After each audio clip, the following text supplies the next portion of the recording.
A cybernetic right hand held a pistol. 2 shooters fired to kill their target. It was all for the Empire. For the Emperor and his people. Any threat had to be eliminated. That was the sole purpose of the Imperial Guard. Bullets tore through the air toward a man clad in a futuristic suit. The eye holes of his helmet ignited, glowing with a fierce red flame. One bullet flew straight for him. He deflected it. The impact sent several of the shooters collapsing to the ground. Smoke from freshly burned gunpowder billowed from the pistol's barrels, thick and suffocating. Then, hands clapped slowly within the fog. He turned back. Standing in the middle of the battlefield, the man struck a confident pose, pistols in hand. Above him, spaceships clashed violently across the sky. This was a future Earth. Technology vastly advanced, yet hope completely extinguished. An endless war, born from a devastating shortage of resources, had torn the planet apart. Humanity was forced to abandon its birthplace, migrating desperately to other worlds. Much of Earth was consumed in a catastrophic explosion, and life there came to an end following an invasion by alien beings. A lone spaceship drifted above the ruined planet. Still, humanity survived. The remaining people wandered through the vast emptiness of space for years. Finally, they discovered a planet capable of sustaining life. Countless ships descended upon it. Humanity named their new home Navis, meaning new home. Signals were sent across space, broadcasting the coordinates to any survivors who might still be out there. Slowly, scattered remnants of humanity gathered on Navis. From this convergence arose powerful factions. The Bellato Federation, a free territory welcoming humans and other species. A futuristic city rose among towering mountains. The Accretion Empire, wielding an immense army of robotic soldiers. A massive crater scarred the heart of their metropolis. And the Holy Alliance of Korite, a religious nation fortified by immense energy and unyielding mental strength. Their city stood proudly atop a hill. 3 hands reached toward a crystal. Navis possessed limitless resources. And once again, humanity prepared for war, each faction seeking to monopolize them. A young man in a cybernetic suit walked forward, pistols resting in his hands. He stopped beside another young man and told him he was next. Whatever had held him back before would now be measured against everyone else. Hamilas glanced at him and added that all he needed to do was show His Majesty everything he was capable of. This, he reminded him, was a crucial stage of training. Luca looked back calmly and said they'd soon see who had been unlucky. He turned toward the commander. The commander asked if his name was Luca, warning him that he'd better live up to expectations. Luca answered without hesitation that he absolutely would. Placing his helmet over his head, Luca thought to himself that at the very least, he needed to block or dodge every bullet, an essential skill for anyone seeking official entry into the Imperial Guard. His helmet glowed red. He reminded himself that he had completed all emergency simulation training. As an Imperial Guard trainee, his enhanced senses and perception procedures gave him an unparalleled understanding of space. Before him stood a crowd of armed men, all staring him down, teeth bared. Luca noted calmly that his opponents were 5 suicide bombers outfitted with cheap cybernetic gear. Drawing his blade from its sheath, he estimated it wouldn't take more than 10 seconds. The suicide bombers suddenly raised their machine guns. Luca stepped forward. In an instant, he rushed to attack. One of the men still held a pistol in his hand when his head separated from his body, tumbling to the ground and trailing blood behind it. The others turned sharply. They aimed their pistols at Luca. Watching them, Luca realized this was a golden opportunity, his chance to impress the Emperor. He had to stand out. The suicide bombers fell one by one, their heads snapping back violently. Luca briefly wondered how he was even managing it. Now surrounded by 4 remaining enemies, he acknowledged that he'd never attempted something like this before. But he had no choice. He raised his gun. His senses surged as he pushed them to their absolute limit. A bullet was fired. It flew straight toward him. The projectile slammed against his blade. Luca swung his sword rapidly, deflecting the incoming fire with precise, fluid movements. Someone watched him closely. A national emblem hung on the building wall behind them. Gunfire smoke enveloped Luca's figure. With a sharp downward motion, he wiped the blood from his blade. Blood trickled from his nose, the strain evident. But he noted with satisfaction that he'd done it. He'd outdone himself. Clenching his fist, Luca realized this would undoubtedly increase his value. As he passed by, the commander commented that he hadn't expected Luca to use projectile trajectory control. It wasn't part of the training program. Luca wiped his nose and replied that he'd simply copied the man in front of him. The commander scoffed, saying that man came from a prominent family and had likely trained for this long beforehand. He wasn't like orphans such as Luca. Luca turned to face him. The commander smiled and said he liked him and wanted to give him a gift. He reached out and touched Luca's eye with his fingers. Around them, trainee soldiers watched with open disdain. The commander's smile widened as he crushed Luca's eye. Luca didn't flinch. The commander asked what was supposed to be happening. He noted that Luca had clearly perfected his combat resilience training. Blood streamed down Luca's face. The commander said he liked that. Luca replied that he was glad. A warrior standing behind them added that he would have removed the eye anyway. He wanted eyes capable of trajectory prediction. He raised his hand in greeting. He said he was number 12. His name was Ailey. Luca looked up at him. Ailey added that he'd like to talk. The bare-chested protagonist sat on a bed. Ailey asked, sounding guilty, why he had come so suddenly. He scratched the back of his head. Luca told him to move on. The blonde boy said that Luca had performed magnificently. He admitted he was impressed. Luca replied coolly that if the young master had come merely to exchange praise, then he had come to the wrong place. He looked at him and laughed quietly to himself. Just from the boy's aura alone, Luca could tell this was someone from the noble aristocracy, a member of the Karthika family. He glanced at him again and added that, logically speaking, being rude to someone of noble blood wouldn't benefit him in the slightest. Still, perhaps he was feeling a little jealous. Or maybe he was just tired. Ailey handed him a blue pill. There you go. The single pill rested on the smooth surface of a white cybernetic prosthesis. He explained that he had come specifically to give it to him. It would dull Luca's senses slightly, but it would help him rest better. Luca met his gaze and said he didn't need it. Ailey countered that he wouldn't be able to train properly tomorrow if he didn't rest well enough. He reminded him that relying on mentality alone was a mistake. Something Luca, of all people, should understand. After a brief pause, the protagonist took the pill. Turning back to Ailey, Luca remarked that it was different from the cheap sleeping pills sold on the streets. He added that Ailey had also performed admirably, though Luca himself had simply copied him. Ailey pointed to his eye and replied that with mechanical combat eyes, calculating trajectories wasn't difficult at all. What truly impressed him was that Luca had done it purely on instinct. He extended his hand and said that was likely why the commander had noticed him, an ordinary boy, and even given him a mechanical eye at his own expense. Luca replied simply that he had worked hard during training. He looked at Ailey and added that a feeble commoner like himself was nothing compared to magnificent aristocrats. Street children passed through a vacant lot. Luca said that when you're at the bottom of the hierarchy, you have to seize every opportunity you're given. Ailey watched him in silence. Folding his arms, he said that Luca had passed the selection fairly. There were plenty of nobles who had failed, and Ailey was betting they would pay for that failure. He glanced at Luca and added that there was no proof. But it certainly seemed that way. People like Luca, those without backing or support, would never fail the advanced soldier cultivation procedure. For them, the only path forward was their own effort. Luca looked at him, surprised. He hadn't expected an aristocrat to speak so openly about the flaws of nobility. He hadn't even considered it before. He asked what Ailey was really trying to say. Ailey extended his hand and said that he genuinely believed only people like Luca were worthy of reaching the top. Luca glanced at the offered hand and said he was rooting for him. They shook hands. Ailey said that was exactly what he wanted to hear. His eye flashed red as he added that everything he did was for the Empire. Luca looked at him indifferently. Fire erupted from the massive hole in the center of the metropolis. This was the story of a boy raised as a military tool. A colossal spaceship tore through the skies of the tyrannical Accretion Empire. An image appeared, displaying a map of the planet Navis and its defining characteristics. Luca took aim at a training dummy. He raised his pistol, eyes fixed forward in deep concentration. Luca fired, and its head was instantly riddled with bullet holes. Billy stares ahead in surprise and is impressed that Luca has hit every dummy squarely in the head. He added that the top performers truly were cut from a different cloth. The fair-haired man turned to Luca and asked if he had already adjusted to his transplanted right eye. He added that it wasn't fair to be so good at shooting when Luca specialized in close combat. Luca closed his eyes and replied that a member of the Imperial Guard had to be proficient with every weapon. He added that he didn't want to hear complaints from someone who hit the exact same spot every time. The fair-haired man smiled and said that was only natural. After all, shooting was his specialty. Luca glanced at Ailey and warned that if he stayed so carefree, Luca would eventually surpass him. Ailey replied that he would be happy if that happened. He said he was rooting for him, and that the Empire needed people like Luca. The protagonist looked away. The blonde man stared at his own palm and said that skill and talent were slowly losing value within the Empire. As long as someone had status and money, even the feeble could become gifted. But if naturally talented commoners like Luca began asserting themselves, people would finally learn to distinguish between the truly gifted and the untalented. Didn't he agree? The Imperial Guard trainee glared forward. Ailey looked at him. Luca said that what he was describing sounded like criticism of the Empire's foundations. He warned that if he reported such words to the administration, they wouldn't overlook it, even if Ailey was a Karthika. The other man smiled. He raised his hand and said that if he were capable of something like that, he wouldn't speak so freely. He added that he knew Luca was a good man, and thanked him regardless. Luca reloaded his pistol, paused, and muttered that this was exactly what infuriated him. 2 years later, inside the training grounds, metal vehicles rolled across the sand. Hamilas looked down and ordered Luca and Ailey to lead their squads in the upcoming training session. The commander faced the cadets and said that if anyone had a problem with this decision, they were free to leave immediately. If there were no objections, they would proceed according to his plan. The boys stared at the commander in silence. The vehicles came to a halt at the edge of a ravine. The commander explained that civilians had illegally settled there. This mission, he said, would serve as a live field test of their skills.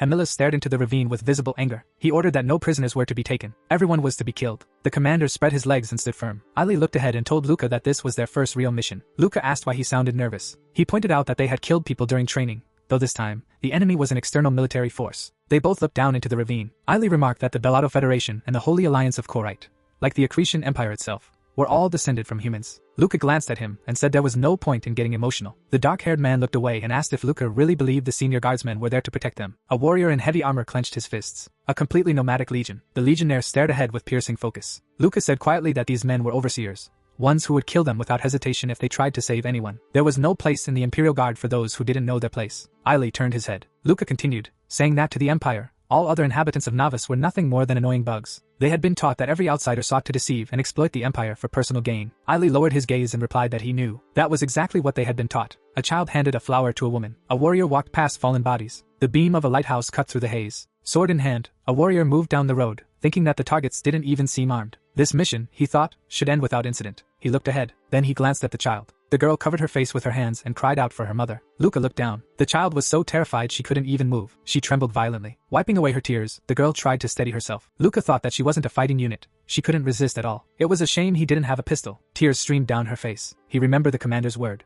ordering them once again to take no prisoners. Kill everyone. Luca swung his sword, telling himself he couldn't hesitate. They were all pests, consuming the Empire's resources. He smashed his blade through the wall. The girl stared in horror at the sword embedded inches away. Luca leaned close and whispered for her to pretend to be dead. That way, she might survive. A red warning sign flashed. Luca realized he shouldn't have done this. If the general staff discovered his actions, anything could happen to him. He walked away, wondering if he should return and finish them off. An explosion detonated near the wall. Luca looked up. Ailey turned his head. Luca's eyes widened. Why was he there? That meant he had seen everything. The blonde boy looked down. Sweat rolled down Ailey's face. He thought that he wouldn't report it, but someone else might have seen it. The warrior turned his head, thinking he needed to keep an eye on Ailey. Another explosion erupted at the top of the tower. The warrior looked up. A man in a cloak stood there, taking a stance. A long-haired man thrust his hand forward and shouted for them to get away. Luca stared at him, wondering if he had caused the explosion. The cloaked man moved again. Luca realized that if he could cause explosions without weapons, then he must be a wielder of the force. Ailey plummeted downward. A flash illuminated his face. The man in the cloak struck with a beam of energy. Luca watched in fear. This was a man who wielded the force. The long-haired man clutched his chest and shouted that this was a human settlement, not a military base. He accused them of killing people who were simply trying to survive. Luca stood at the head of his squad, silently wondering what the captain had told them, because he clearly knew the truth. Ailey lay defeated on the ground. He admitted he had been careless and had no excuses. Luca thought that he had to protect Ailey. This had happened because he hesitated. The dark-haired man stared ahead and ordered everyone to disperse and return to base. Even as he gave the order, Luca continued thinking. He had trained countless times to deal with those who wielded the power. The man in the cloak looked at him in surprise and launched streams of energy toward Luca. Luca analyzed his opponent. He reasoned that the man had likely acted as bait, allowing his allies to escape. To use the power, a sequence was required. Hand signals. Energy gathered in the man's palm. Luca thought that as long as he could see the rifts in space, he could withstand the explosions. Detonation swallowed the battlefield. He rushed forward, knowing he had no choice. A battle of attrition was preferable, even if his body suffered under the strain of high-speed movement. He pushed himself faster. The man stood in his path, glaring furiously. Luca closed the distance. He knew the man wouldn't escape. The opponent thrust his palm forward. The cloaked man struck. Luca stared ahead in horror. He probably wouldn't survive this. The man's eyes widened in shock. Tears filled the long-haired man's eyes as he looked at Luca and said that this couldn't be happening. He was still just a child. Luca gripped his sword with both hands. The man struck. The man lay motionless on the ground, struck down by the sword. Luca leaned over his fallen opponent, imagining how close he had come to death. If he hadn't continued pressing the attack, it would have been him lying there instead. Sweat streamed down Luca's face as he screamed silently to himself. The Korite were true fanatics, people whose beliefs were beyond comprehension. And yet something didn't make sense. It was strange. The enemy hadn't killed him. The image of the training corps symbol flashed before his eyes. A voice echoed in his mind commanding him to move, reminding him that in battle, emotions must never take control. Everything was for the Empire. The man struggled into a seated position. Luca glared at him with burning fury. For the sake of the Emperor and his people, any threat had to be destroyed. That was the sole purpose of the Imperial Guard's existence. Nothing more. He turned his gaze toward the burning settlement. Recovery pods lined a sterile room inside a Karthika hospital. Luca lay silently inside the pod and let Ailey speak instead, remarking that he had been the one who nearly died. The blonde-haired boy lifted his head and said he would be receiving new arms and legs. He asked what kind of changes Luca would undergo. Luca replied calmly that he'd suffered a spinal injury and had ordered titanium bones and artificial skin. He added that he had already planned to fully renew his body within a few years anyway. Doing it sooner was even better. Ailey shifted his gaze. Well, he said, the commander knew there would be a force wielder there. Luca looked at him and replied that if the senior guards hadn't even moved to help, then they must have been confident the trainees could handle it themselves. In the end, there had been no casualties. Ailey added that the commander hadn't told them anything because he wanted to test them. Still, it was strange. Both he and the other cadet, whose head had been blown apart by force, had somehow survived. It was far too strange to be a coincidence. Flashes of fire magic erupted in Luca's memory. An explosion at the top of the tower. Perhaps that man had never intended to kill them at all. Tears streamed down the long-haired man's face in Luca's mind as he shouted that Luca was still just a child. Luca's gaze hardened. He thought fiercely that he was already a warrior, a soldier. Sparing his life had been a mistake. Worthless mercy like that was why the Korite continued to decline. From hell, that man would regret the deaths of his comrades. Ailey rolled onto his side and asked Luca why he had turned a blind eye to the Korite child. He fixed his gaze on him and told him to answer honestly. Luca rolled over, irritation in his voice. He said he was tired of his comrades' chatter and asked whether Ailey had updated his language. Luca frowned and said it was an unfortunate misunderstanding. It wouldn't happen again. The mentor stood upright before the assembled cadets. He announced that the boys had completed 2 of their 4 years of Imperial Guard training. A new group of young cadets had arrived, and Luca and Ailey would serve as role models for them. The 2 stood before him. The mentor continued, stating that Luca ranked first and Ailey second. He declared that they could one day become centurions if they continued their efforts for the good of the Empire and its citizens. Sweat rolled down their faces as they acknowledged his words. A chart of the Imperial Guard's organizational structure appeared. 1,000 guardsmen, 10 centuries, each led by a centurion. Above them stood the guard commander, the chief centurion, himself leader of the first 100. The mentor clasped his hands behind his back and dismissed them, ordering them to continue training. Luca reflected silently. Cadets like him, after full mechanical body replacement, were usually appointed centurions of the 10th century, the lowest rank. If he could rise to the 9th, he could achieve something truly significant. Combat raged inside the training ring. Aile raised his fist to strike. Luca deflected the blow. Their bodies collided in rapid hand-to-hand combat. Luca lifted his fist, noting how much stronger Aile had become with his new arm. A kick followed. Aile threw his arm up in defense. Surprise flickered across his face. Luca pressed the attack relentlessly. A fair-haired man watched a fist fly toward him. Luca stopped and announced proudly that he had won 124 out of 124 rounds. Later, Aile sat on the academy rooftop and admitted that he had truly hoped to win at least once. Luca replied that if new components alone guaranteed victory, then training would be meaningless. Aile turned to him and said that Luca seemed tougher since that speech, those centurions clearly weighing on his mind. Luca answered that of course they were. He looked out into the distance and said that if he succeeded in the Imperial Guard, he would be in demand everywhere. Aile replied that Luca had already reached a point where his origins no longer mattered, and that he could finally relax. Luca looked away. Unlike Aile, he had nowhere to return to. That was why he continued climbing with everything he had. He turned back to his friend and said that Aile was talented too. He simply lacked motivation. He asked why Aile had joined the academy in the first place. Aile paused. Aile raised his head and said quietly that he wanted to become a scientist, an archaeologist. He wanted to study ancient, forgotten civilizations. Luca leaned back on his hands and asked why he hadn't gone down that path if it was what he truly wanted. Aile replied that archaeology, especially the study of ancient civilizations, was forbidden within the empire. He added that members of his family were usually generals, and that he would never have been permitted to choose any other future. Luca lifted his head and asked what he meant by that. He said it sounded like Aile was sad about not being able to do what he loved, and that he was spoiled. He continued that in the slums, people dreamed only of surviving one more day. Many were happy just to have food. Aile turned to him and said he knew Luca would say that. That was why he had shared his secret. Luca replied that those words could easily be interpreted as criticism of the empire's foundations. If anyone reported him, it would be the end. Aile closed his eyes and asked if Luca would never do that. Luca answered that he was keeping his secret. Lowering his head, Luca then admitted that he had hesitated because the enemy had been unarmed. He said that if Aile hadn't intervened, he would have carried out the execution. His eyes flashed with rage as he declared his loyalty to the emperor, and to the empire that had recognized his talent. The empire's enemies were his enemies, even his friend. Aile stared at him, lips pressed tightly together. Then he jumped off the roof. Calling Luca a liar, he turned back and said that if Luca's devotion to the empire truly went beyond loyalty, he would have already tried to kill him. Aile smiled faintly, and told him not to push himself so hard. Luca gritted his teeth, hurling insults after him. He shouted that Aile would die if he kept going like that. Neutral ground, uninhabited. The sun rose from behind distant mountains. A young man in a black cloak placed his hand against a massive wall. Standing before it, he said it was a mysterious place, one that still responded with surges of energy even after millions of years. His eyes gleamed. He turned toward Luca and asked if it wasn't incredible. He spoke of civilizations that had explored the stars even before humanity's dawn. Luca's eyes burned with restrained anger. He thought he had already drawn boundaries, but this young man continued to trample them. Aile pressed his palm to the wall. Luca warned him not to relax. This was a reconnaissance mission, training. If they encountered anyone, there would be a fight. Aile shook his head and said that even if something happened, the guards would intervene. Claude stepped up behind Luca and said that the present existed because of the past, and that these remnants offered a glimpse into the future. It was easy to understand why so many people were fascinated by history. Turning away, Luca considered that Claude's family might not be as influential as the Karthikas,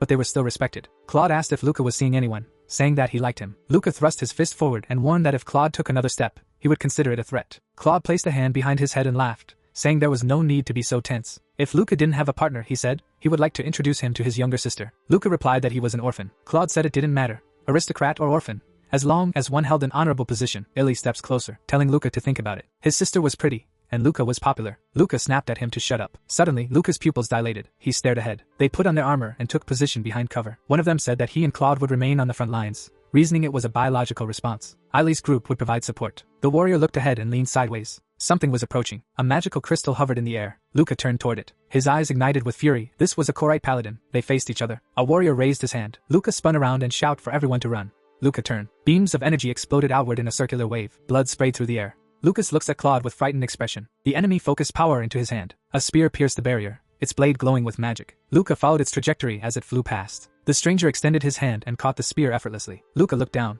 Claude lay on the ground. He looked at his feet. Claude's upper body vanished. Sweat poured down Luca's face as error messages flooded his vision, urging his mechanical eye to activate. Warnings stacked endlessly as he forced the system to calculate the spear's trajectory. The enemy thrust his hand forward. Luca saw the same errors repeat. Fire erupted from his weapon. A protective field halted the bullets inches from the enemy's face. 3 warriors sprinted toward him, shouting for Luca to pull himself together. One of them raised 2 pistols and yelled at him not to stand there, to fight, and by time, Luca tensed. It was Aile. Sweat streamed down his face as he realized Aile was right. Even if he ran, he wouldn't escape. There was only one way to resolve this. The hero held up his red sword, arguing that they needed to fight until Imperial Guard reinforcements arrived. A countdown was set. The boy looked around, realizing they only needed about 20 seconds. He imagined a large warrior arriving, confident that an Imperial Guard would soon appear. The boy looked back at the enemy standing at the gate. 1.22 seconds had passed. The villain swung his spear, and a stopwatch displayed 1.65 seconds. 0.7 of a second later, the protagonist saw the spear thrown toward him and thought, "No." The weapon passed close to his head, and he realized that these mere 20 seconds were a very, very long time. A second later, the spear pierced his helmet, barely grazing the young man's hair. The enemy opened his palm, shrouded in magic. The criminal delivered a crushing blow to Luca at 2.68 seconds. The hero was stunned by the impact. Looking away, his eye widened in fear. Death. The boy wondered if he would die. There was no way he could survive a fight with this monster for 20 whole seconds. Suddenly, Luca saw himself as a silhouette before the enemy, like a piglet that had realized it was being led to slaughter. The commander shouted angrily that if he turned his back on the enemy, all that awaited him was a bullet to the head. While the enemy swung his sword, he had to swing as well. The young man gritted his teeth, listening as the commander explained that there was no place for weaklings in the Imperial Guard. 3 seconds passed. The boy charged, pushing off with his foot, thinking about what had not yet happened, until the other man lunged. Luca grabbed his sword in mid-motion. The protagonist swung his blade, leaving behind a red trail and forcing away the thought of attacking first. 3.21 seconds passed. Energy particles scattered around the spear blade. A powerful explosion occurred at 4.36 seconds, and his friend shouted after him. A twisting object fell from above. The sharp blade sank into the ground at 5.27 seconds. The wounded young man braced himself for battle. Looking at his opponent, Luca realized that the fingers on his iron hand were broken. He could no longer use it properly, but it could still block a spear. Grinding his teeth, Luca watched his opponent, thinking about how to prepare for the next attack. By this point, 7.51 seconds had passed. The villain grabbed his sword at 8.12 seconds. He began swinging the weapon, leaving deep marks behind. The hero gritted his teeth, trying to dodge the opponent's attack at 9 seconds. A warrior's limbs flew apart after the strike. At 9.51 seconds, one of the warriors sensed something happening behind him. Luca turned to the side and shouted to Yahello, wondering if he was the villain's target. At 10.21 seconds, the opponent charged. The enemy swung at the hero. At 11.53 seconds, the young man's eyes widened as he stared ahead. At 12.09 seconds, his eyes burned red with anger. Luca lunged toward his opponent, who swung his weapon at 12.44 seconds. The dark forest seemed calm. The fighter's leg was revealed. The thrusters in his foot ignited. They began lifting him off the ground. The fighter rose into the air, propelled by a jet. He moved forward rapidly, increasing his speed. The speed was extremely high. The man flew toward the light. His red cloak fluttered violently from the velocity he gained. The thrusters continued to propel him forward. The fighter flew straight toward the collision point between the opponent and the hero. Enraged, Luca began attacking his opponent in midair. They were face to face. Before Luca's eyes, the unknown man grabbed the villain by the head. The young man was shocked by the sight. The warrior pulled his enemy's head backward. The fighter pinned the opponent to the ground and swung his fist. The engines revved.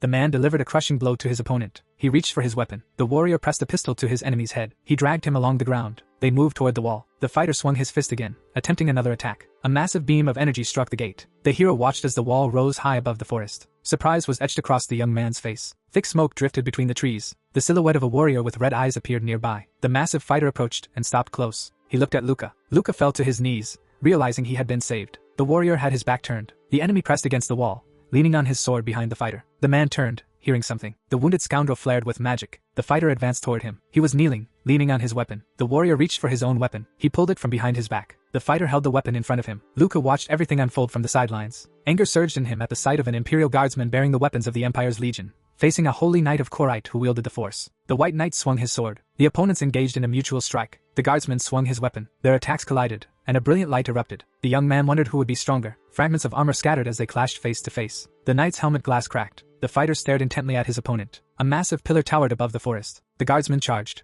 activating his suit's thrusters. Red and blue energies collided violently. An explosion erupted behind the forest. Chunks of earth and brilliant light scattered in all directions. The knight and the warrior continued fighting near the pillar. Flames spread around them. Luca watched tensely, thinking about how fast they were. Even his eyes couldn't keep up with their movements. This was a battle at the level of the Imperial Guard. As the knight struggled against the relentless blows, Luca silently begged for the guardsman to win. A pillar of fire erupted. Knight and warrior charged again. The fighter seized his opponent by the head and tried to shove him away, gripping the helmet tightly. The thrusters in his suit ignited. The guardsman accelerated sideways while holding his enemy. He stared into his opponent's eyes as speed increased. The knight clutched his own head. He raised a finger, magic gathering. Behind Luca, the spear began to glow with energy. Luca slowly turned, sensing it. It was said that for a single second, a thought flashed through the young man's mind. A stream of energy rushed toward the fighter. Luca realized that the Imperial Guardsman had no understanding of the spear's speed and destructive power, something Luca had felt firsthand, and therefore would hardly be able to react correctly. The boy turned around, clenching his teeth, thinking that this was complete crap. If the Imperial Guardsman died, then they would die along with him. His legs shifted. Luca realized that he had to do something. The spear flared with blue light. It lifted off the ground and shot upward. Luca tried to grab the weapon as it flew farther away. He clenched his teeth as he reached for it,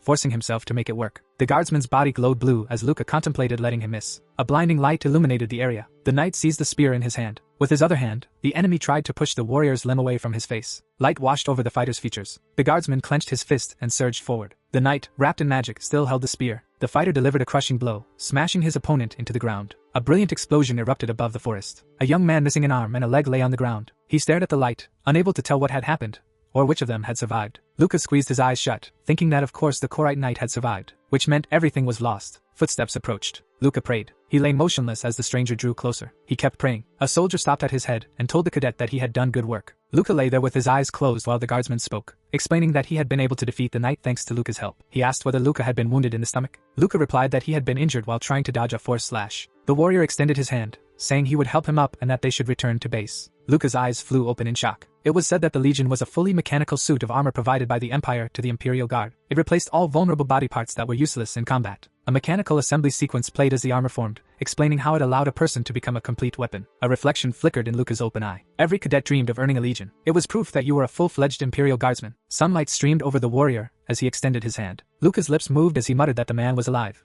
even without a brain. Half a fighter stood before him. Luca wondered if he was even human anymore, or just a machine. The guardsman stood there, speaking about his brain. Luca felt horror at the thought of its absence. Suddenly, the fighter reached for the top of his belt and screamed. The warrior collapsed to his knees. Luca lay motionless and cursed. He stared at the heap of armor, wondering whether he had really been striving all this time to become such a monster. Luca lay on the ground, feeling the cold seep into his body. He trembled uncontrollably, wondering whether he could hold on until help arrived. He looked up, realizing this might be the last thing he would ever see. Someone approached and asked if Luca was still alive. A smiling face entered his vision. Ailey. Luca realized he had survived. He replied weakly that he wasn't in the best condition. A headless knight lay nearby. When Ailey asked how everyone else was, Luca answered that everyone except the two of them had died. Ailey lowered his head, then asked how serious Luca's injuries were. Luca said simply that he was dying. Ailey looked at him in disbelief when Luca asked what he planned to do next. Ailey sat on the ground, listening as Luca spoke about what he had longed for his entire life. Towering pillars rose above the forest. When Ailey asked whether the Korite and Bellato alliance lay in that direction, Luca replied that it did, and that what Ailey desired could never be obtained within the Empire. Luca closed his eyes and said it was fine. He told Ailey he could leave if he wished. Ailey lowered his head when he heard that reinforcements would soon arrive. If they encountered them, there would be no choice but to return to the Empire. So Ailey had to go. He placed his hand on his knee and slowly stood. Luca weakly turned his head to watch. As Ailey walked away, Luca thought about Ailey's family. Noble, wealthy, able to support him no matter what. Any citizen of the Empire would envy that. He remembered gazing at the stars with Ailey, arguing, unable to understand him. Now, Luca finally understood something. He looked at his smiling friend and thought that Ailey always shone brightest when he spoke of his dreams. Luca closed his eyes, pushing away the thought of wishing with all his heart that Ailey could live the life he wanted. A hand touched his body. Luca opened his eyes. Ailey was standing over him. Luca asked what this idiot thought he was doing. Ailey smiled and said that judging by Luca's expression, he was clearly preparing for the afterlife. Ailey closed his eyes, knowing he would never be able to live peacefully if he left Luca to die like this. Luca grinned back. A ship approached in the distance. Luca muttered, "What an idiot Ailey is." Luca sat reading a book. He stared ahead, lost in thought. Ailey suddenly appeared behind him and asked if he was looking for spare parts. Ailey pointed to the book and said he could recommend the F-24 Reyes model. Its short adaptation period would allow Luca to return to combat faster,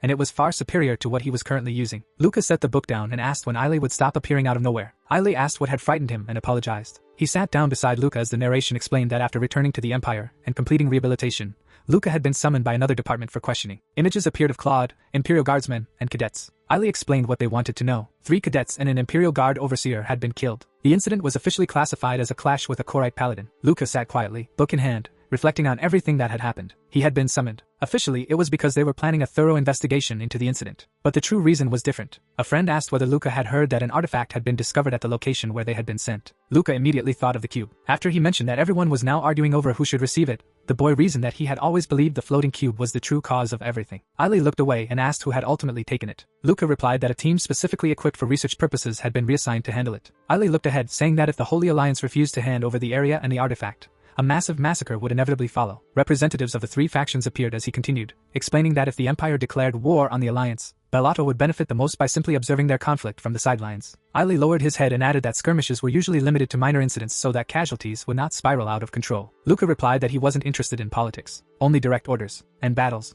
Ailey remarked that this was exactly how a member of the Imperial Guard should think. A beam of light fell across an Imperial Guardsman's body as the guard was mentioned. Armillas looked down. The young man explained that when Luca had reported that the decapitated guardsman continued to move, the captain reached a conclusion. They called it a phantom phenomenon, residual signals lingering after death. Luca folded his fingers, questioning whether it truly had been a residual signal, and if not, whether the guardsman had consciously reacted to his words after death. That could not be a phantom phenomenon. The young man sat with his back turned, realizing how many unanswered questions remained. A catalog of cybernetic products lay on the seat beside him as he admitted that he wasn't foolish enough to try to understand things the higher-ups deliberately refused to explain. On a bright, sunny day, A green clearing within the forest bloomed with flowers. Within the vast training grounds there was one place that felt out of place among the Imperial Guard's atmosphere. The guest room. People sat around a table, chatting freely. It was clearly meant for families and friendly visits with cadets. Luca stared ahead, reflecting that as an orphan, he had never once been here before. A young girl sat across from him. He hadn't even expected anyone to want to meet him. The girl met his gaze. She was Lillian Ramon's, Claude's sister. Luca wondered why she had come. Images from the previous battle flashed through his mind.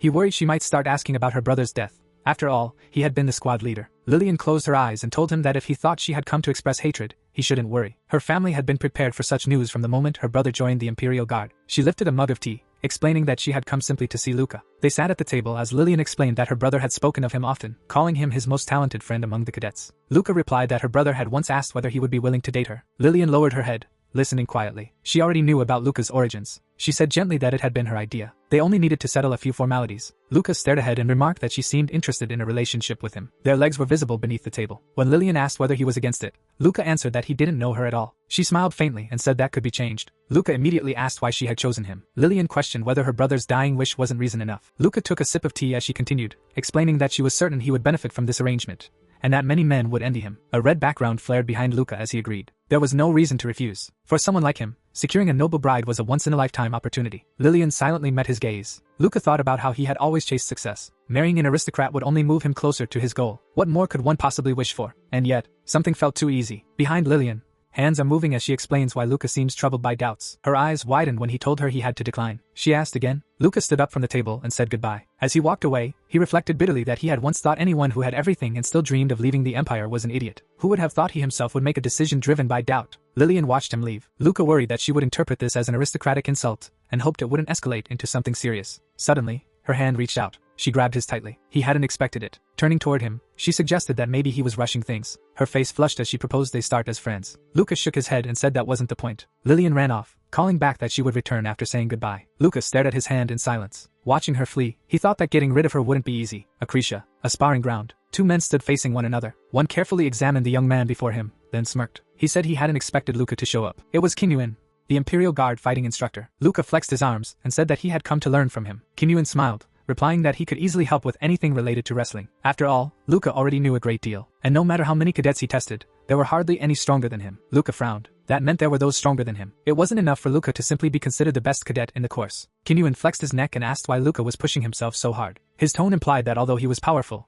he wasn't as despotic as many of the other instructors. The bionic arm was shown. Unlike the other instructors and guardsmen, Kinyuin used a rather mediocre enhancement in combat, only 1/10 the strength of what Luca currently wore. The only area where he surpassed Luca was that his entire body was infused, making him overall weaker, but more balanced. Luca clutched his shoulder, thinking that if he couldn't win against Kinyuin, then he didn't stand a chance against someone like the Korite Paladin. He thanked Kinyuin for the opportunity. Kinyuin exhaled and closed his eyes, saying that he didn't really have a choice. He ordered Luca to attack. Luca swung his fist. Kinyuin sidestepped, absorbing the motion, and asked whether Luca wanted to use his new equipment. The young man tensed, brushing aside the thought that Kinyuin might be a retired guardsman. Still, he was certain the instructor wouldn't even flinch from such an attack. Luca launched multiple rapid strikes. He stepped forward, considering simply leaping at Kinyuin and closing the distance. Leaning in eagerly, Luca was certain he could finish the fight with a single decisive blow. Kinyuin parried again and extended his arm. He grabs Luca's hand. Lowering his arm, Luca's eyes bulged as he swung again, convinced that victory was his. The instructor watched calmly as the blow approached. Kinyuin narrowed his eyes. Blue magic flared within them. In an instant, Luca flipped through the air. He found himself airborne, confused. Looking down, he wondered why he was flying. Luca landed on his arm. He reasoned that this wouldn't stop him. The hero attacked again from behind. A foot shot toward Kinyuin's head. Kinyuin caught Luca's leg. The cadet was flung high into the air,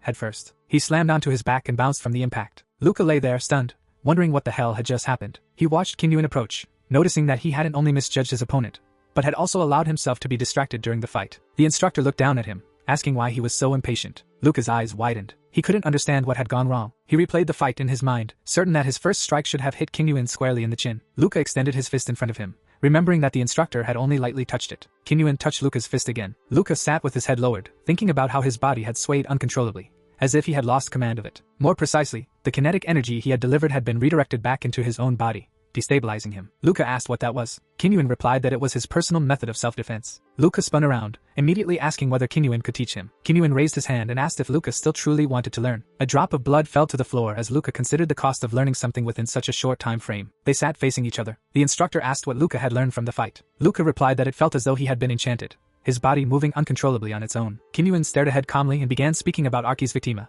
the Archi's fighting style. Luca looked down, wondering if this wasn't a technique typically used by bandits. What he had seen was so effective that it had even been considered for military training. Kinyuan raised his hand and explained that they had considered it, but that the Aki style had 3 major flaws. Luca asked what made it so difficult to teach. Kinyuan noted that Luca was perceptive. He asked another question. A bead of sweat rolled down Luca's face when he asked whether there were side effects, such as concussions. Kinyuan confirmed that Luca was right, but added that there was something else he wouldn't be able to understand just yet. Luca said that if it made him stronger, the risks were worth it. Kinyuan stood up and said that it wasn't Luca's decision to make. Luca was an asset to the Empire. Did he even understand how much money had been invested in him? Luca jumped to his feet in protest. Kinyuan demanded an answer. Luca froze when Kinyuan explained that training in the Arky's fighting style would inevitably leave a permanent mark on his brain. He asked whether Luca could swear to stop using it once that happened. Luca watched Kinyuan's back, knowing he would understand, even if he lied. Luca admitted that he couldn't swear to stop, but he would try. Kinyuan smiled. He placed a hand on Luca's shoulder and said that he appreciated his honesty. Then he tripped him. Luca's eyes widened in shock. Kinyuan threw him over his shoulder and told him to always expect an attack from now on,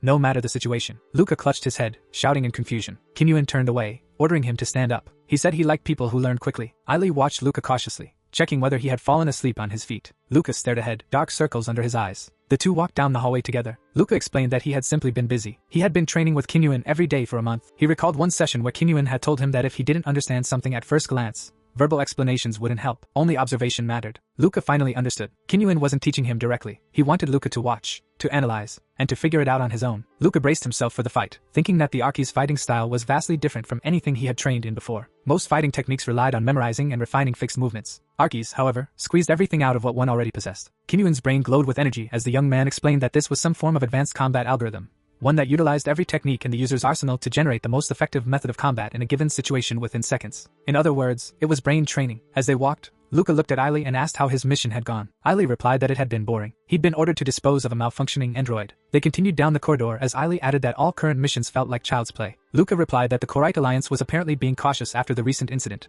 which was probably why the chief captain was constantly present at the facility. Aili lowered his gaze and said that wasn't the reason. He had heard things from people close to him. Luca replied that if the chief captain himself was getting involved, then it had to be something serious. A rebellion, perhaps. Aili's eyes filled with fear as he agreed. He visualized vague silhouettes of people, saying that he didn't know the details, but there was definitely a group of conspirators. Luca watched him intently, listening. Aili continued to speak, ranting that war with the Alliance was already looming. So why were some idiots planning a civil war as well? What idiots? Luca's eyes widened. He said that if Aili blamed all internal problems on stupidity alone, then he himself was part of the problem. Luca suddenly grabbed Aili by the collar and slammed him against the wall, swinging his fists. He shouted furiously that he had warned him. He could turn a blind eye to Aili's desire to leave the Empire, but if Aili intended to become an enemy, Luca would not tolerate it. Pinned against the wall, Aili protested that he too had passed the Imperial Guard aptitude test, and that such discussions were not insignificant to the Empire. He smiled and told Luca to calm down. Luca stepped back and turned away, saying that Aili shouldn't jump to conclusions that could be misunderstood. He didn't want to see Aili's name on the list of traitors. Aili replied that he knew. That was all he wanted to say. He reached out and placed a hand on Luca's shoulder,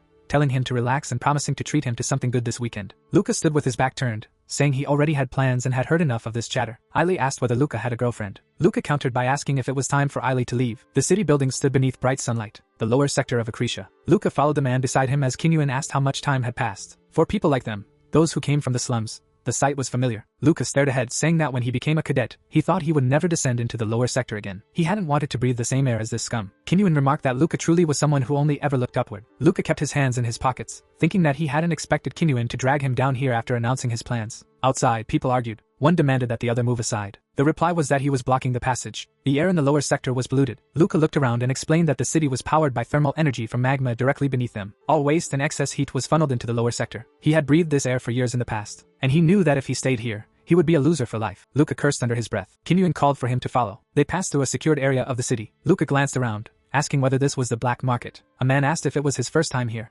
Luca followed Kinyuan, remarking that the instructor was surprisingly knowledgeable about the lower sector. Someone who had spent decades in the Imperial Guard seemed to know this place better than Luca himself. Strange. Luca looked down at his arm, recalling Kinyuan's instruction to use simpler prosthetics for this expedition. He wondered what the instructor was planning. Kinyuan walked ahead and told him to get ready. They approached a brightly lit door. Two men stopped them, explaining that the spectator entrance was elsewhere. Kinyuan said he wanted to speak with the owner. The man smiled and asked whether he knew Boss Olaf. Kinyuan replied that he didn't know him personally. He just wanted to see him. The guard raised his gun, asking whether Kinyuan had lost his mind. Kinyuan stared forward calmly. Suddenly, Luca attacked the armed man. He didn't even fully understand what was happening as he moved. The second guard reached for his weapon. Luca seized the first man, aimed his gun at the second, and ordered him not to move. Kinyuan laughed, saying that they seemed to understand now. He told them to stand down. 2 pistols clattered to the floor. Luca turned to Kinyuin and asked what he would have done if Luca hadn't acted in time. Kinyuin replied casually that he would have found another way, obviously. Luca looked around, asking what kind of place this was. Kinyuin looked away and said it was the hottest spot in the entire empire. Then he added, it was a coliseum. 2 figures stood by the door. Inside, Kinyuin sat across from the guards.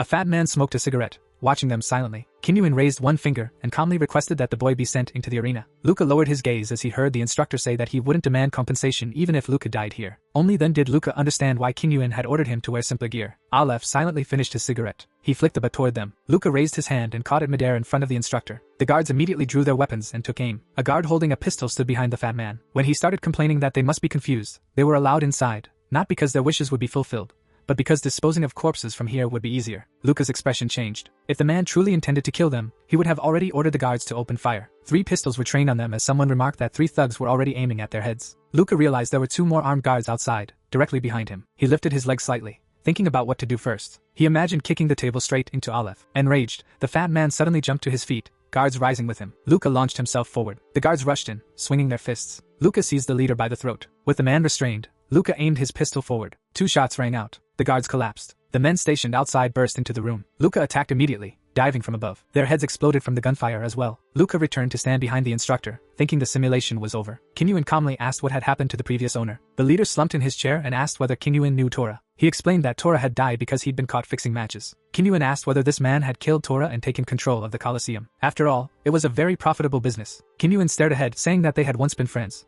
but that he wasn't accusing him of anything. After all, killing one's predecessor for power was simply the natural order of the streets. The fat man leapt up, pressing the gun to Kinyuin's head, shouting how Kinyuin could possibly know all this. Kinyuin told Aleph to calm down, with the gun still fixed on him. Kinyuin added that if Aleph didn't want to end up like Tora, he should sit down. Grinding his teeth, Aleph complied. What the hell? He muttered. Adjusting his glasses, Aleph realized all they wanted was a slot in the arena. Right. He looked Luca over and commented that his arms and legs weren't even combat ready. His body still mostly organic. He'd be crushed in seconds. Still, Aleph said he could squeeze him into the schedule. But wasn't it only fair to receive something in return? Kinyuin replied that he knew where Tora had hidden his safe. Aleph adjusted his glasses again, asking how Kinyuin knew something like that and who he really was. Kinyuin closed his eyes and said it was merely a relic of the past, nothing worth worrying about. Aleph offered to give him a VIP seat, drinks, and girls if he wanted to watch. Kinyuin declined everything except drinks. The boy didn't need special treatment, just pit him against the best fighters. Luca looked at Kinyuin, thinking that he could certainly use the training. Watching the instructor's back, Luca realized Kinyuin was controlling everything without lifting a finger. That was what he lacked. The waiting room of the Coliseum. Something sparked near the ceiling as a voice announced that the match would begin in 2 hours,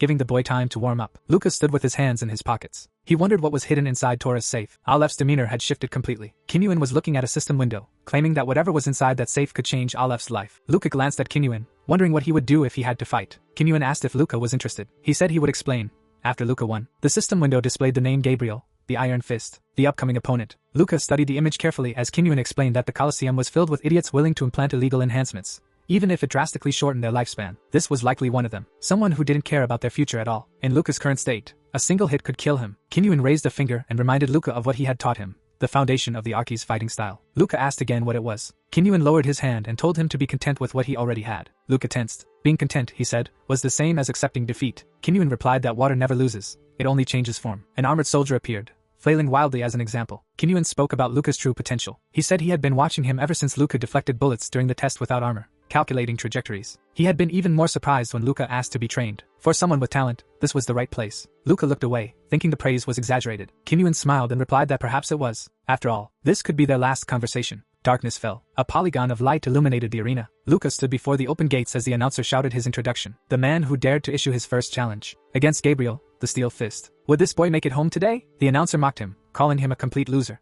Good boy. Luca looked away, wondering what kind of pathetic nickname that was. Spectators shouted from above, jeering about who had brought such an empty-headed kid here. Unknown figures laughed with gleaming eyes. Some said the boy was clearly seeking death. Others simply wanted to watch a bloodbath. It was inspiring. Someone in the stands raised a hand, magic flowing as they declared that the dark side of a person always thirsts for blood. It was precisely that desire which had brought him to this arena. Luca's legs were on full display. As he walked forward, he thought about how the crowd clearly wouldn't mind watching his limbs get torn off, or his face permanently disfigured. That wasn't bad. Frankly, it was even good. The boy moved toward the center of the arena, thinking that for the first time in a long while, he finally felt like he had come home. The young man pulled back his hood and unzipped his jacket, asking casually how they were doing down there. A red bag of food rested on a tray. Luca couldn't remember the last time he had allowed himself to act like a child. Little Luca stood alone, holding the tray. He stood among children like himself, all wearing tattered clothes. Only twice a month did Imperial officials appear in the pit to distribute food rations. Even then, the orphanage director would sell half of it for his own profit. Hunger was normal for orphans. Dumbbells and old books lay scattered across the ground. Even when starving, Luca never stopped training. He read books until they crumbled into dust. Then he lifted chunks of iron as exercise. A crumpled piece of paper struck him in the head. 3 boys approached and asked if he was stupid. Why waste energy training when it would only make him hungrier? Luca looked at them calmly and replied that hunger could be endured through strength. He held 2 bags of food in his hands. Little Luca beat them. As he did, he stated simply that the strong devour the weak. He understood this world perfectly. Only the strong obtained everything. The weak should be content. The children stood crying, telling him that he was second class just like them. If he truly had innate talent, he would have been placed in a gifted orphanage. Luca stood silently, dumbbells in hand. They said he would rot in this pit for the rest of his life anyway. He calmly ate the food he had taken and thought, who cares about the whining of a loser? An image of an older Luca appeared. At 12 years old, he had passed the aptitude test and been placed on the list of potential Imperial Guard trainees. At 15, he had been officially accepted. The 3 boys stared at him. Luca realized that now they could only dream of the life he had earned. He hoped they would never meet again. Back in the present, Luca stared at the arena wall. Over the long course of his training, he had completely forgotten this place. He had thought he would never return. His opponent stood before him. Gabriel, hands in his pockets. The crowd chanted Gabriel's name. The brute rubbed his fists, muttering that he couldn't believe he was being matched against a brat. Aleph must have been high on something. But as long as he was getting paid, who cared? Gabriel studied Luca with despair in his eyes. The boy had mismatched enhancements from different manufacturers and no structural balance at all. Gabriel slammed his fists together. Luca noted that his spine was twisted from overuse. The flesh constantly rubbing against metal was inflamed. He probably couldn't even sleep without painkillers. Gabriel leaned forward and asked what Luca was staring at. He said he was strong.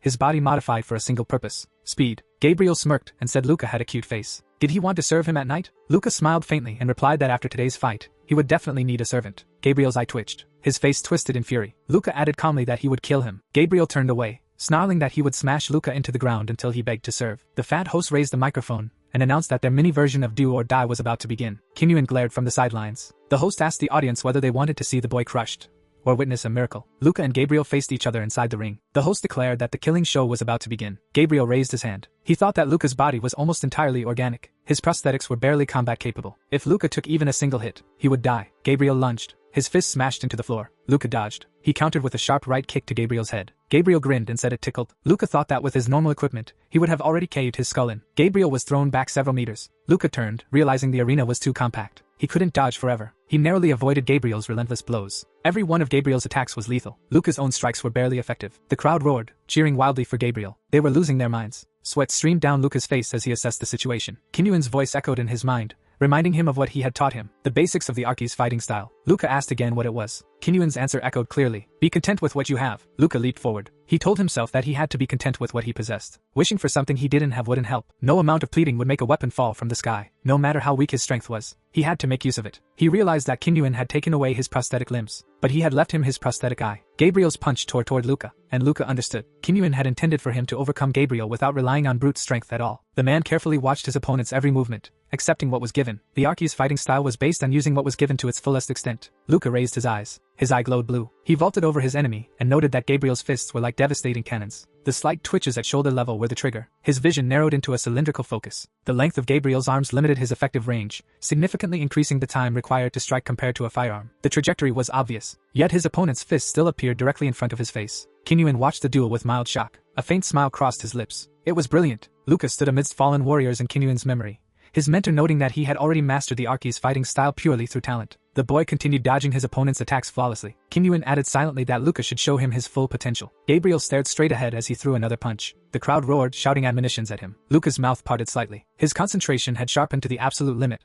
so precise that he could predict every attack. He somersaulted over the brute, and wondered if he could replicate the same movement with his feet. Luca's foot struck Gabriel's side. He jumped back sharply. Luca's fist slammed squarely into Gabriel's face. A second kick crashed into his head. Luca smiled faintly and remarked that it was arousing. Gabriel crouched before him. Luca wondered whether this was how Kinyuan had seen him during their first fight. A vein bulged on Gabriel's forehead. He growled that he didn't know what tricks Luca was using, but that his useless attacks wouldn't work on him. Gabriel raised his hand again. His fist shot forward, grazing Luca's cheek. Gabriel's kick smashed into the concrete wall. He turned sharply toward Luca. Luca asked calmly what Gabriel thought would work. He braced himself, planting his foot firmly for the next exchange. Even if his attack lacked raw strength, he compensated with something else. Luca seized Gabriel by the head and neck. Gabriel ground his teeth as pressure built. The pain from his twisting neck forced his mouth open. Luca snapped his neck completely. Gabriel collapsed softly onto the ground. The stunned crowd watched in silence. Luca thought to himself that they could wait for his demise until the day crayfish whistled on the mountain. Blood trickled from his eye. He said aloud that he would keep climbing until their voices became inaudible. He shoved his hands into his pockets and stood behind his unconscious opponent. Pulling the gray hood over his head,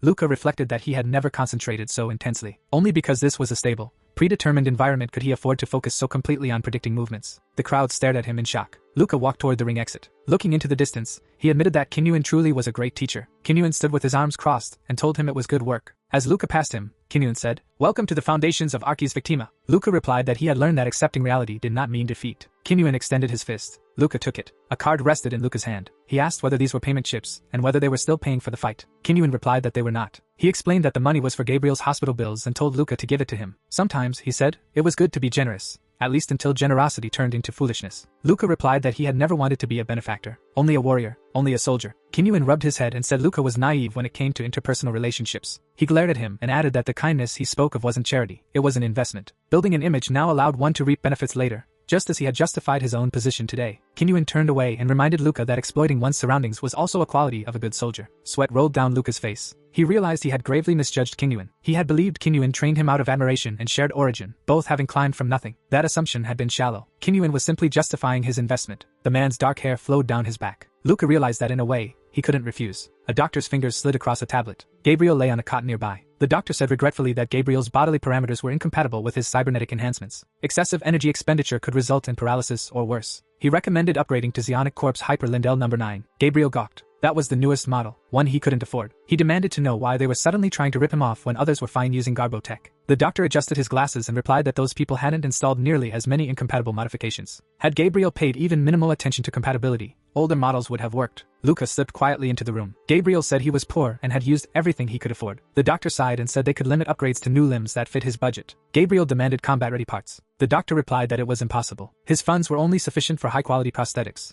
not combat-grade ones. Luca watched silently. Gabriel asked whether they had any idea how much he had already spent. Luca stood calmly by the door with his hands in his pockets. He asked how Gabriel was doing, saying he was glad to see him as energetic as ever. Gabriel's eyes widened with rage. "It's you," he snarled. "Good boy." Luca stepped beside the bed. Gabriel shouted that he would kill him, that he would definitely kill him, and that Luca should remember his words. Luca stepped closer until he stood face to face with Gabriel. He told him that he had warned him before the battle, that he would leave him an invalid. Beads of sweat rolled down Luca's face. He remembered Kinyuan telling him that taking advantage of the environment was a trait of a good soldier. Almost instinctively, Luca began to mock him. Gabriel gritted his teeth in rage. Luca said calmly that it was the model they had mentioned earlier. He held out the chip and asked whether it would be enough to pay. The doctor replied that it would. Gabriel craned his neck and demanded to know what he was doing. The doctor answered that Luca was paying his medical bills. Gabriel stared at him. He asked why. The doctor shrugged and said that Luca just felt like it. Gabriel asked whether "good boy" was really just a nickname. Sweat poured down his face. He asked if this was merely the condescension of a victor. Luca stood there with his hands in his pockets. Gabriel asked for his name. The doctor answered for him. Luca. The doctor looked at Luca, confused, and said that if he needed anything, he should just ask. Gabriel stared silently, then said that he would repay the debt. He admitted that it wasn't an unpleasant feeling. The Acretia training hall. Two men stood inside the ring. Ailey jumped up suddenly. He launched a kick at Luca. Luca calmly blocked it with his left hand. Ailey spread his fingers. His eyes and mouth widened in shock. Luca clenched his fist and struck. Sparks flew from the impact. Ailey fell back, clutching his side with his right hand. They sat beside each other. Ailey asked whether the instructor had taught Luca the Archi's fighting style. Luca replied that he had. Sweat rolled down Ailey's face. He said that bandits usually used it. Things like stuffing glass between their fingers or throwing dirt in an opponent's eyes. Luca said he understood. It was hard to believe, but Kinyuan had explained many things to him. Luca closed his eyes and added that Ailey was the only trainee who never avoided fighting him. Silently, Luca acknowledged that the Coliseum experience had shown him something important. His understanding of combat had been fundamentally flawed. All the techniques he had honed until now amounted to a tiny, but precious, nugget of knowledge. Ailey looked at him and said that Luca seemed unusually pleased today. He leaned his arms on the ring and asked whether Luca could help him later if he wasn't busy. Luca replied that of course he could. The Imperial Guard training barracks of Acretia. The guest room. Cadets sat around tables in the cafeteria. Luca grimaced. Ailey looked embarrassed. Lillian sat calmly across from Luca. Luca trembled with anger. Ailey asked Luca to forgive her. Their family had always maintained good relations with the Ramones. He couldn't refuse. Ailey looked away. Lillian said she had already sent plenty of visitation requests, and asked why Luca was avoiding her. Luca closed his eyes and said that he wasn't interested. He hoped she would take that as a refusal. Ailey smiled awkwardly and suggested Luca could have been more gentle. Luca cut him off harshly, saying the whole situation irritated him. Lillian stared at him impassively. Luca took a sip of his coffee. She asked why he disliked her so much. He replied that he didn't have time to date women. Unlike them, an orphan like him had nowhere to return to if he were cast aside. She looked confused and asked whether, in that case, getting closer to her would only benefit him. Luca looked back at her and said she didn't understand. A cartoonish image appeared in his mind, himself imprisoned in a cage built by Lillian. He explained that relying on aristocratic power meant losing everything at another's whim. He preferred power earned through his own effort. Ailey lowered his head in embarrassment. Lillian said it was strange to hear such words from someone so close to the aristocracy. Luca replied that he associated with Ailey because he trusted him to guard his back. The power of the Karthika clan had nothing to do with it. Lillian fell silent. She asked what he meant by not giving her a chance. Luca quietly sipped his drink. He set the mug down, stood up, and said that unfortunately, he hoped they wouldn't see each other often. Irritated, Luca walked away from the table. He stopped in the middle of the room. Ailey caught up to him and asked why he had been so harsh. Luca turned to him and said that if he had been gentle, she would have continued clinging to him. Ailey replied that it was true, but added that Luca didn't really dislike her that much. They could have gone on a few dates, at least. Luca turned sharply and said that the problem was he couldn't understand her motives. Was she only interested because of Claude's dying words? He felt as though she was plotting something. Ailey raised his hand and asked whether Luca was simply afraid because he didn't understand her reasons. He said Luca should take it easier, then he would know for sure. Luca asks Ailey whether he likes her. Ailey asks why he thought that.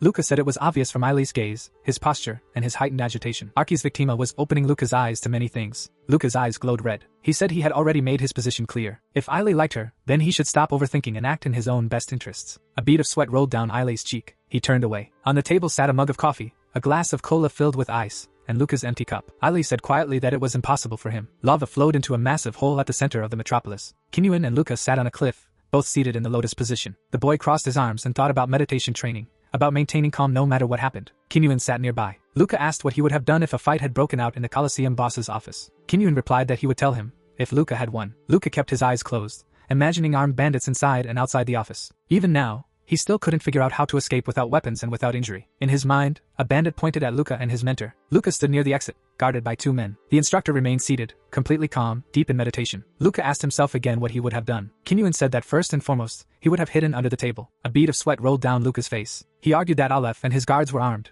and hiding would only make him miss his chance to strike. Smoke billowed up from the hole in the distance. Kinyuan added that he simply knew he would have treated it as an opportunity to neutralize them, even if it meant taking a few bullets. Luca asked what he would have done if Kinyuan hadn't been there, or if he had decided to flee. He looked at him. Kinyuan told him to give it up. He said that Luca would have definitely tried to take Aleph hostage and seize his weapon. Considering how aggressively Luca trained, Kinyuan added that he had already imagined how Luca would deal with each of them. In Luca's mind, bandits fired as he fell. Kinyuan told him that even if Luca had taken a hostage, both of them would have simply been shot. Down there, leaders could be replaced in an instant. All Luca would have done was give them a convenient excuse. Kinyuan then said that once their attention shifted to Luca, he himself would have acted. He would have dealt with them and escaped with Luca through a secret passage. Luca opened his eyes. He realized Kinyuan had not only predicted his actions, but had already found an escape route. The scope of his reasoning was incomprehensible. Kinyuan stood up and explained that translated from a forgotten language, Archie's meant penetrating gaze. Archie's Victima used the entirety of one's brain power to expand perception. Luca looked down and asked whether the real issue was that overclocking the mind to such extremes came with side effects. His eyes widened. Kinyuan said that if Luca ever donned the Legion, Archie's Victima would become unusable. Luca stared at him. Kinyuan said that Luca was perceptive, and that he'd expected it to take him at least a couple more months to figure that out. An image of a brain artifact appeared.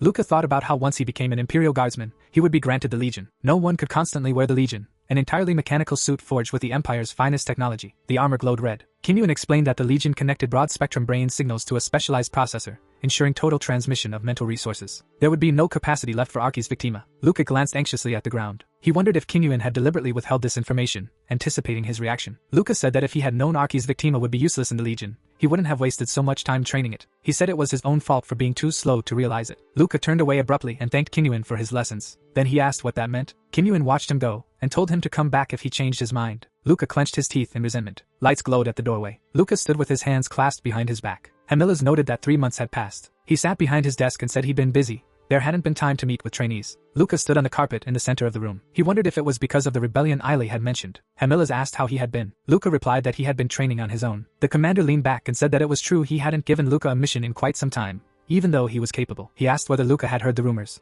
that he often trained with instructor Kinyuan. Luca wondered if that was the reason he had been summoned. Images from his past surfaced. His actions in the lower sector, his participation in illegal combat. Perhaps the higher-ups already knew everything. Hamilas asked what Luca had wanted to learn from Archie's Victima. Luca replied that he no longer wished to learn it. Hamilas asked again. Luca said he had left of his own accord. Luca then asked how Hamilas knew. The commander smirked. He explained that Archie's Victima was incompatible with the Legion, which was why it wasn't practiced within the Imperial Guard. But Luca had figured that out himself. Kinyuan appeared, standing with his hands behind his back. Hamilla said that Kinyuan immediately weeded out the incompetent. Those who were capable would eventually discover the futility of the training and grow disillusioned. That was why Kinyuan remained Archie's Victima's only supporter within the Imperial Guard. Luca tried to interject and asked whether Hamilla's wanted him to continue training under Kinyuan. The scarred man looked at him calmly. Frankly, he said, he was more interested in maintaining a good relationship with Kinyuan. Continuing Luca's training was a convenient excuse. It was an order. Luca's eyes widened. He realized that the chief centurion might suspect Kinyuan of something, but he couldn't ask. Learning too much could endanger his life. Hamilla's interlaced his fingers. Luca replied that he understood. He would continue training Archie's Victima. Hamilla's added that he would be keeping a close eye on him. Luca looked at him without expression. Hamilla's finished by saying that Luca was the type who climbed high. The sun illuminated the station. Kinyuan examined his prosthetic and remarked that he hadn't expected it to be repaired so quickly. Luca stood behind him. Kinyuan added that Luca himself had said he might change his mind, so there was no need to ask. Luca watched his back, thinking that he hadn't expected Kinyuan to train him again, but the man had turned out to be surprisingly accommodating. A box filled with small robot heads sat nearby. Luca asked what business they had in the lower sector today. Kinyuan asked whether kids these days even like things like that anymore. When he was younger, he used to linger around stalls like these all the time. A man held a newspaper in his hands. He told them to look around themselves if they needed anything.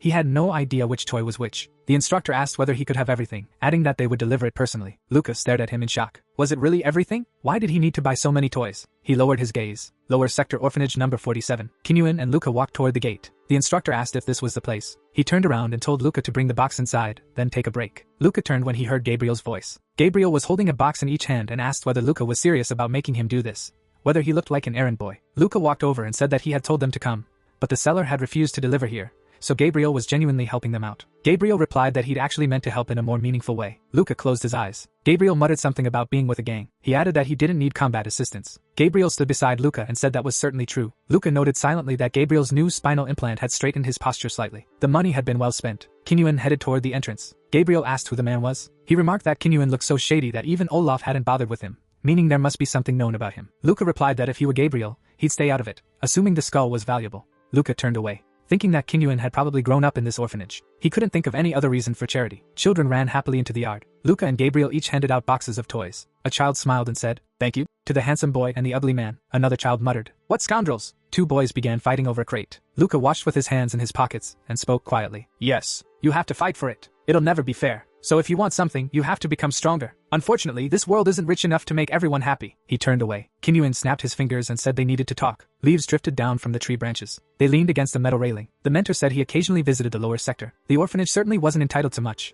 but judging by the director's round face, he was doing a good job stealing supplies. Luca asked why Kinyuan had grown up here. Kinyuan replied that he'd long forgotten such details. Still, whenever he passed by orphanages, he sometimes stopped. He added that he might even have been in Luca's. Luca looked at him sharply. In this moment, Kinyuan resembled nothing more than a retired soldier. Sunlight played across his figure. Kinyuan continued, saying he was an old warrior, stripped of former glory, with a weakened nervous system, no longer able to withstand the strain caused by severe brain damage. If Luca lived long enough, he could end up the same. Luca stared at him. Kinyuan said he'd get straight to the point. Luca's eyes widened when Kinyuan asked who had ordered him to return. Kinyuan's eyes glowed blue. He asks if this is Captain Hamilla's doing. Luca stood beside him. The question stole his breath. He asked what Kinyuan meant. Silently, Kinyuan told him not to meet his gaze. With Archie's insight, every action became a clue. Luca stood still, wondering how Kinyuan had realized it was the chief centurion's order. How much had he already uncovered? Was Kinyuan hiding something truly dangerous? Something so significant that the chief centurion would assign a spy to him? Luca slowly removed his hand from his pocket. He realized he could eliminate Kinyuan right then. He lowered his gaze. Kinyuan told him to calm down, if he wanted to live. Standing beside him, Kinyuan added that if Luca truly attacked him, it would be difficult to resolve without killing him. A bead of sweat rolled down Luca's cheek. He said that he was a soldier of the Empire. That was all he could say. Kinyuan stood on the grass and replied that Luca knew so little he didn't even know who he should side with. Luca's eyes widened. Kinyuan continued, saying he didn't blame him. It was natural for a soldier to follow orders from above. In fact, Luca was exactly the kind of soldier the Empire needed. Kinyuan looked at him and asked whether Luca truly believed he had come to him voluntarily the first time. Images flashed. Luca deflecting bullets. Smoke from burning gunpowder. Kinyuan said that their superiors had reacted the moment Luca demonstrated precise trajectory prediction without equipment. Because finally, someone capable of studying Archie's Victima like him had appeared. The boy walked through the labyrinth. The instructor remarked that he had been certain Luca had come to learn from him voluntarily, to grow stronger after the incident with the core servants. But in truth, it had all been a carefully planned outcome by the Imperials. Luca stopped walking. He stood motionless, thinking that he shouldn't let Kinyuan's words deceive him. He had encountered a formidable enemy during that mission. He needed to become stronger, so he had reviewed all the instructors. He had chosen the most suitable one. That choice had been his own. Luca and Kinyuan stood side by side. Kinyuan said that everyone in this world was someone's slave, whether they realized it or not. He stared into the distance. Then he turned back to Luca and said that Luca was probably running from the truth now. After all, he was still young. Luca watched Kinyuan walk away. He told him to go back and report everything to Hamilas if he wished. Luca lowered his gaze to the floor. The scarred man looked at him. Luca realized that despite his doubts, it truly was Chief Hamilas who had ordered him to continue studying Archi's Victima. An image of Luca's figure appeared. A drop of blood fell. Luca realized that even his thirst for success wasn't truly his own. It was given to him. Another drop fell. The blood splashed into water. A training simulation room. Several capsules stood lined up in rows. Luca sat on a bench beside them, clutching his head in his hand. He thought about how he hadn't been able to report what had happened to Hamilas. A man walked through the hall holding a tablet. Luca thought that if he had reported it, he would have been subjected to intense psychological testing, screening for infection by a dangerous ideology. Given his current confusion, his evaluation scores would certainly be lower than before. The Empire's crest appeared. Luca reminded himself that the Empire did not forgive those who failed to share its interests. At worst, he could be demoted from the military into the working class. Kinyuan's words echoed again, telling him to report everything to Hamilas if he wished. Luca stared anxiously at the floor. Kinyuan must have known he would hesitate. If Luca wanted to report, he would have to prepare for the tests.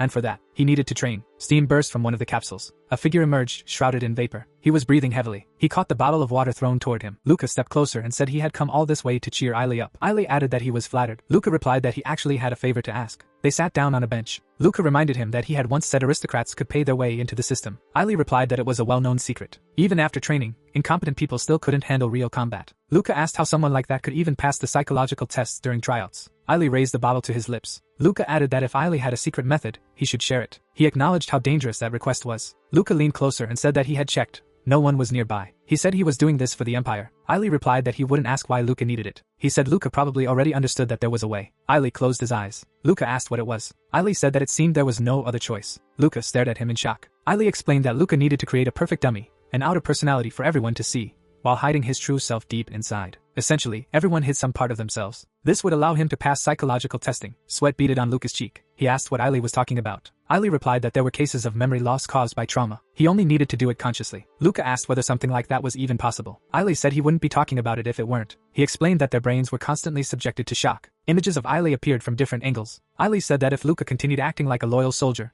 it would eventually leave a mark on his personality. 2 months before the preliminaries, Ailey had prayed to the Emperor every day. The moment he woke up, he had copied his father's behavior. To put it bluntly, Ailey said the problem was that prolonged use of this technique could damage one's true self. A person could even lose themselves entirely. Luca asked how Ailey had come up with that idea. Luca looked down. If the method really was that simple, then perhaps he wouldn't even need to pretend. He could continue acting exactly as he always had. Like someone who scored high, even on psychological tests. Like the person he had been before meeting Kinyuan and Ailey. Ailey looked at him and said he didn't know what Luca was planning, but he warned him to be careful. Holding the bottle of water, Ailey added that anything involving psychological testing was extremely dangerous. Luca turned his head. He said he never thought the day would come when he would hear Ailey say something like that. Ailey drank from his can. Luca remarked that the timing was terrible. Lower sector. Luca and Kinyuan stood near the entrance to a building. They looked up. Kinyuan said that today's training had been simple. Luca looked at him and realized that even after everything that had happened, Kinyuan continued training him as if nothing had changed. As if their conversation at the orphanage had never happened. When Kinyuan commented on how well built the bandits' hideout was, he raised 2 fingers and said he had 20 seconds. Hearing that only made Luca feel more uneasy. Luca stood at the entrance of the building. Kinyuan told him to take out all the bandits inside. The boy reached out and touched the door. He smashed the lock with his prosthetic. Inside was a bar reserved for insiders. A man was lounging on a couch. He noticed Luca entering and immediately rushed over, asking what he wanted, adding that he didn't look like a customer. Luca looked at him and thought that this idiot of a thug had approached him right away, with a gun in his pocket. 3 people were seated at a poker table. A man with scars across his face looked up at Luca. The door to a dark room opened slightly. Luca noticed 3 more armed thugs. He thought that must be their leader. He could also sense someone's presence in the bathroom. The thug raised his gun and pressed it against Luca's head, saying he hadn't planned on cracking open children's skulls so early in the morning. But that was life. Luca knocked him out with a powerful punch. The man was sent flying, ending up hanging from the ceiling above his comrades. Smoke rose from Luca's fist. He muttered that he'd been stressing out too much lately, and needed to let off some steam. The thug dangling from the ceiling pointed his gun at Luca. The gun slipped from his hand. He flew straight into the poker table. The 3 bandits immediately drew their guns. Luca stretched out his hand. He caught the falling gun. He fired several shots instantly. The bandit leader aimed at Luca and fired, calling him a rat. Luca stood calmly in the middle of the room and said that the man had good aim. It was hard to believe such inexperienced people dared to engage in murder. The gun barrel gleamed under the lamp. The bathroom door creaked open. A man stepped out with his pants still down and asked what was going on. He looked around in confusion and complained about the noise. Luca pointed his gun at him and said that if he were in his place, he would play dead. It would be a shame to lose such precious limbs. The man glanced at his taser. Sparks burst forth. Lightning crackled through the room. The bandit collapsed, twitching on the floor. Someone muttered that it felt like there was someone in the bathroom. The door was pushed open. Eyes widened in horror. A red-haired girl was sitting on the floor with her hands bound. Kinyuan smiled and said Luca had done it in almost 20 seconds. The boy walked out carrying the red-haired girl in his arms. The instructor said, "Good job." Luca turns and says he wants to kill all of those bastards. Kinyuan told him not to get carried away. They were guests here, and unnecessary interference could disrupt the local order. The boy looked down at the floor. Kinyuan added that in any case, this world was full of people who lacked the strength to defend themselves. And Luca knew better than anyone what usually happened to them. Sweat trickled down the girl's face. Luca thought that she had suffered such a fate because she lacked the strength to fight. He, on the other hand, had desperately fought for strength so he would never end up in her position. In the past, he would have dismissed her as scum who failed to appreciate the opportunities the Empire offered. But in that moment, he felt disgust. Only for the unfair system of their society. Luca entered another bar. He noticed that Kinyuan continued leading him deeper into the lower sector, pushing him into battles without any prior warning. Taking cover behind a bar table, Luca remarked that Kinyuan wasn't doing this to teach him how to win. The lesson was to learn how to deal with the situation he was thrown into. Assessing the enemy's capabilities was a basic component of battle, but he needed to go further. He had to analyze the most effective course of action. Luca stood among the corpses, realizing that Kinyuan continued sending him into combat without a single word. A red workshop sign hung above a garage. The girl wiped sweat from her brow and said, "Welcome." Kinyuan and Luca walked inside. Kinyuan asked for a cup of coffee, like the old days, with a layer of butter. The girl asked Luca what he wanted. "Coffee too," he replied, "but without the butter." A bead of sweat rolled down Luca's face. He asked if there was a reason they needed to stop by Gilda's workshop. Kinyuan replied that this was the girl he had rescued. Wasn't Luca proud to see how hard she was working? She poured coffee into the cups. Luca remembered that he had recently rescued her from bandits. He had listened to her story. She had been kidnapped and subjected to every imaginable horror for 6 months. Fortunately, her mind had held firm, allowing her to return to normal life. Her glasses rested on her nose. Luca noticed that she had been kidnapped because a friend was hiding near her home. Someone who owed money to a gang. The bandits had broken in and taken her. The friend responsible was already dead. They sat at the table. Kinyuan explained that Gilda had come from an orphanage and possessed remarkable talent in mechanical engineering. That was why he had decided to sponsor her training, anonymously, so she wouldn't know. Someone asked if they had known each other from the beginning. A familiar voice spoke. Gabriel pointed at Luca and asked if he was here too, calling him "Good boy." He turned to Gilda and asked for a beer. She replied that his nervous system was already under too much strain and that alcohol probably wasn't a good idea. Gabriel commented that after they rescued Gilda, Kinyuan had introduced her to him. They had agreed on a mutually beneficial partnership. She became his mechanic, and he became her bodyguard. The man looked at him and said he should have listened to his mechanic. Gabriel replied that it was just beer. 2 cups of coffee sat on the table. Gabriel stepped closer and shouted at him, asking whether he wasn't the one wandering around the city, stirring up trouble, and what he thought he was doing. He warned that the gang leaders were already ganging up on him, planning something, and that even if they were, he couldn't guarantee Gilda's safety. Kinyuan looked at him calmly and told him not to worry. They wouldn't be back here anytime soon. Gilda held a tray and asked how long they would be gone. Kinyuan replied that it would be a couple of months, maybe years. Who knew? Luca looked at her and thought that it seemed they would soon be unable to descend into the lower sector at all. He wouldn't even be able to come here of his own free will. The overseers didn't allow trainees to leave the base alone. Gilda glanced at Gabriel, and Luca realized that this might be the last time he would see them. The girl closed her eyes and laughed. Luca noted that even after those horrific events, Gilda had managed to come to terms with reality, and had even started working. Gabriel looked at him, and Luca added that he too had continued his risky work. The boy silently picked up his mug of coffee, telling himself that there was no need to feel sorry for them. The group stood together in the workshop. Unable to come here again, Luca raised the coffee to his lips and thought that perhaps this was the best outcome for his current situation. The lamp outside the chief centurion's office glowed softly. Yahello sat behind his desk, listening to Luca's report. He remarked that Kinyuan continued to perform peculiar activities. Crossing his fingers, Yahello noted that Kinyuan had become a trainee at such a late age. Normally, someone like him wouldn't even be given the opportunity. But sometimes, even the Empire had to settle for all kinds of riffraff. These were unsettled times, after all. An image of a young Kinyuan appeared, extending his hand. The commander added that even he didn't fully understand what kind of man Kinyuan truly was. When Kinyuan had first joined, he had already been a key figure within the Imperial Guard. Luca's eyes widened in fear. What did it mean that the records weren't accessible even to the chief centurion? Yahello added that he assumed Kinyuan had specialized in covert operations. Luca stood beside the commander's desk. Yahello said that in any case, it was true. Kinyuan had warned him. He had sent trainees to Kinyuan before, but none of them had stayed for long. Pressing a blue button, Yahello continued, saying that Luca was exceptional, but also highly vulnerable to negative influences. Therefore, he would administer a psychological test. He told Luca to try to pass it well. The young man bowed and replied, "As you say," silently noting that he had expected this. Yahello covered his face and said he would be frank. There were only 2 possible outcomes for a trainee assigned to this mission. Some were eliminated for secrecy. Others were transferred directly into the Imperial Guard as a reward. He extended his hand and said that he very much hoped Luca would take the second path. Luca replied that he would simply follow orders. The commander's eyes and mouth fell open. Luca thought that if the operation succeeded, Yahello would likely put in a good word for him. He looked at the commander as Yahello added that if Luca showed good results, he will personally promote him. Or more accurately, adopt him. Sweat poured down Luca's face. His eyes widened as he realized the chief captain wanted to make him a member of the Custoria family. Luca sat inside the machine. He thought that the chief captain's full name was Yahello Custoria. The Custoria family was one of the most influential families in the empire. The machine's lights activated, and a voice announced that the psychological test was beginning. Luca replied, "Okay." The system pointed at him, stating that it had detected joy, and asked what had happened. The man lying in the machine replied that it wasn't its business. He told it to begin the test. Someone struck a punching bag. The young man beat the dummy repeatedly. He kicked. Beads of sweat fell to the floor. Ailey swung. The punching bag flew upward from the blow. The man breathed heavily. He scooped ointment with his fingers and rubbed it into his hand. Luca sat on a bench, noting that he had trained to the point of completely wearing out his joint, something unusual for him. Ailey held his hand and asked whether Luca had passed the psychological test. Luca replied that he had passed it thanks to him. He asked what was going on with Ailey, adding that if he needed help, he should say so. Ailey bowed his head and said he wasn't ready to tell him yet, but soon, he would ask for Luca's help. Luca looked away. He closed his eyes and declared that if his comrade ever felt in danger during a fight, he would definitely help, even if it meant risking his own life. Ailey looked down and replied that, as he had said, he would soon tell him everything. He hoped things wouldn't turn out the way he feared. Luca admitted to himself that he would be lying if he said he wasn't curious about what Ailey wanted help with, but he wouldn't pry. Luca sat on the bench, realizing that now that he had successfully passed the psychological testing and earned the trust of the chief centurion, his goal had changed. He now intended to become a son of the Custoria family. A man raised his head and announced that from now on, they would operate under the command of a special military unit. At the time, Luca realized that this was the only thought occupying his mind. The captain stood before the soldiers and explained that their goal was to suppress the rebels who had risen against the empire. He added that the rebel forces consisted of 3 families, led by the Ramones family. Luca's eyes widened. He repeated the family name quietly. The young man looked away. An image of a girl appeared in his mind. Luca noticed that his friend was thinking about Lillian Ramones, and in that moment, he understood exactly what Ailey had wanted to ask him. People stood gathered in front of a train. A soldier boarded the car. Something inside began to move. The transport sped along the rails. The protagonist stood up and announced that his name was Luca, and that he currently led the 21st platoon of the unit's army. The man saluted and said they were greeting the platoon commander. Luca looked ahead and realized that command had appointed a trainee to the position of platoon leader. He thought that command truly intended to use the rebellion as a training tool. The soldiers stood at attention. Luca realized that the platoon was divided into 2 squads, totaling 27 men. His assistant was the platoon's deputy commander, Sergeant Kodak. However, given Luca's inexperience, the suppression force was largely composed of seasoned veterans. The men stared forward. Luca noted that every one of them knew they were training a trainee. That meant they were unlikely to welcome orders from a superior whose skills they didn't particularly trust. Despite this, he would have to act as their leader and give them orders. He wondered how he should do it. The platoon commander glanced at the sergeant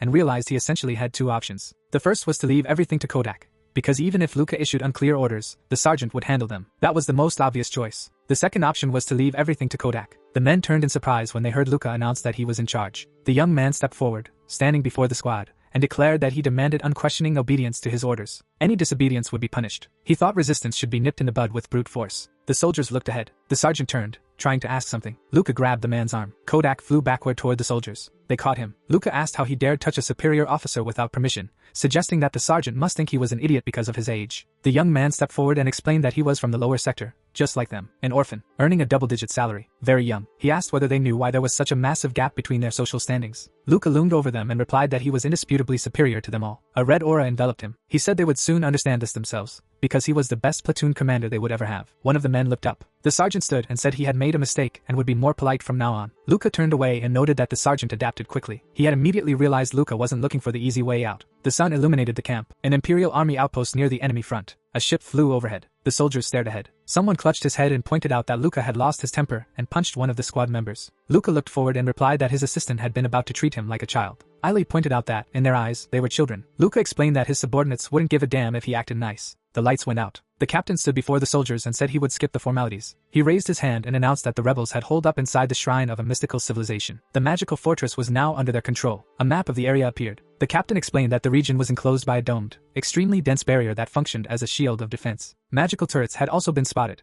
capable of destroying any aerial targets. The soldiers looked ahead. The captain explained that there were only 5 turrets. The 11th Armored Brigade was tasked with destroying them. The remaining forces would attack from multiple directions. An image of massive armored units appeared. Luca noted that the armored brigades were completely clad in fully mechanical armor. This meant the Empire had deployed significant forces to suppress the uprising. The commander announced that the operation would begin at 1410. That left 1 hour and 30 minutes. The soldiers were to be ready by then. The heroes stood facing each other. Luca bowed his head and said he expected their role to be merely supportive. Ailey replied that command probably didn't want them to die immediately. Luca asked how this was any different from a picnic. Ailey remarked that Luca was grumbling like a seasoned warrior. Ailey looked away. He then asked if they were talking about the Ramones. Ailey looked at him. Luca leaned forward and said they might be close, but there was nothing they could do now. If he stood up for those accused of treason, even his family wouldn't be able to save him. Ailey hissed that he had no illusions, but if he had a chance, he he wanted to save at least Lillian. Luca asked whether he loved her so much that he was willing to risk his life. Eileen replied that she was his first love, and that he no longer felt the same way. Luca said it sounded like Eileen was trying to hook him using his first love. Eileen explained that Lillian had never wanted to marry an aristocrat. A red aura enveloped Luca's body. He told Eileen to pull himself together. He had hidden Eileen's antics before,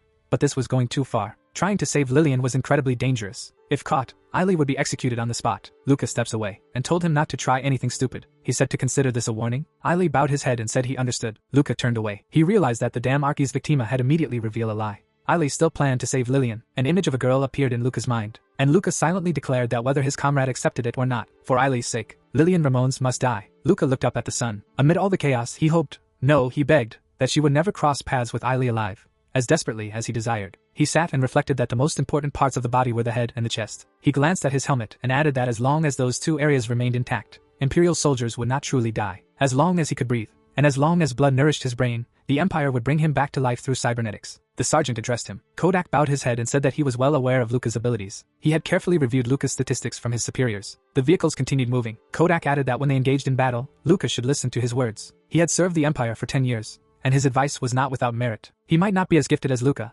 but his skills were just as worthy. Luca turned his head and told the sergeant not to worry. He said he would listen to anyone, as long as their opinion was valid. Kodak thanked him. The transport slowed. The vehicles came to a stop in front of the dome. Someone opened the door. The armored units halted. A metal plate dropped to the ground. The squad exited the truck. A soldier in armor stood ahead. An armored brigade, fully mechanical, the Myrmidon model. Luca turned his head and realized that it truly was mass-produced, fully mechanical Myrmidon armor. The men stared at the sphere. Luca thought that the brigade's task was to knock out the turrets, after which it would be their turn to attack. Flames erupted from the backs of the armored soldiers. Energy surged through their armor. The brigade lifted off. The soldiers flew toward the dome. The formation maneuvered. The armor closed in on the barrier. The field vanished. The structure began accumulating energy. A flash of light illuminated the area. Something rushed toward one of the soldiers. An armor storage unit opened. The soldier fired projectiles. A beam of energy struck the enemy. The armor exploded. A missile storage unit opened. The soldier fired a missile barrage at the barrier. An explosion followed. Flames engulfed the warrior. The wind began to extinguish the fire. Two red eyes appeared within the smoke. Something began approaching rapidly. The armor struck the barrier again. Red energy erupted from the soldier's back. An aura enveloped the spear. The soldier attempted to pierce the barrier with the spear. A crack spread across the field. The brigade began breaking the protective barrier. A soldier broke through. Luca looked up and realized they had successfully breached the fortress's defenses. Now everything depended on neutralizing the turrets. The brigade engaged the turrets in combat. Luca realized that if they failed, their battle would unfold under far worse conditions. According to the strategy simulator's calculations,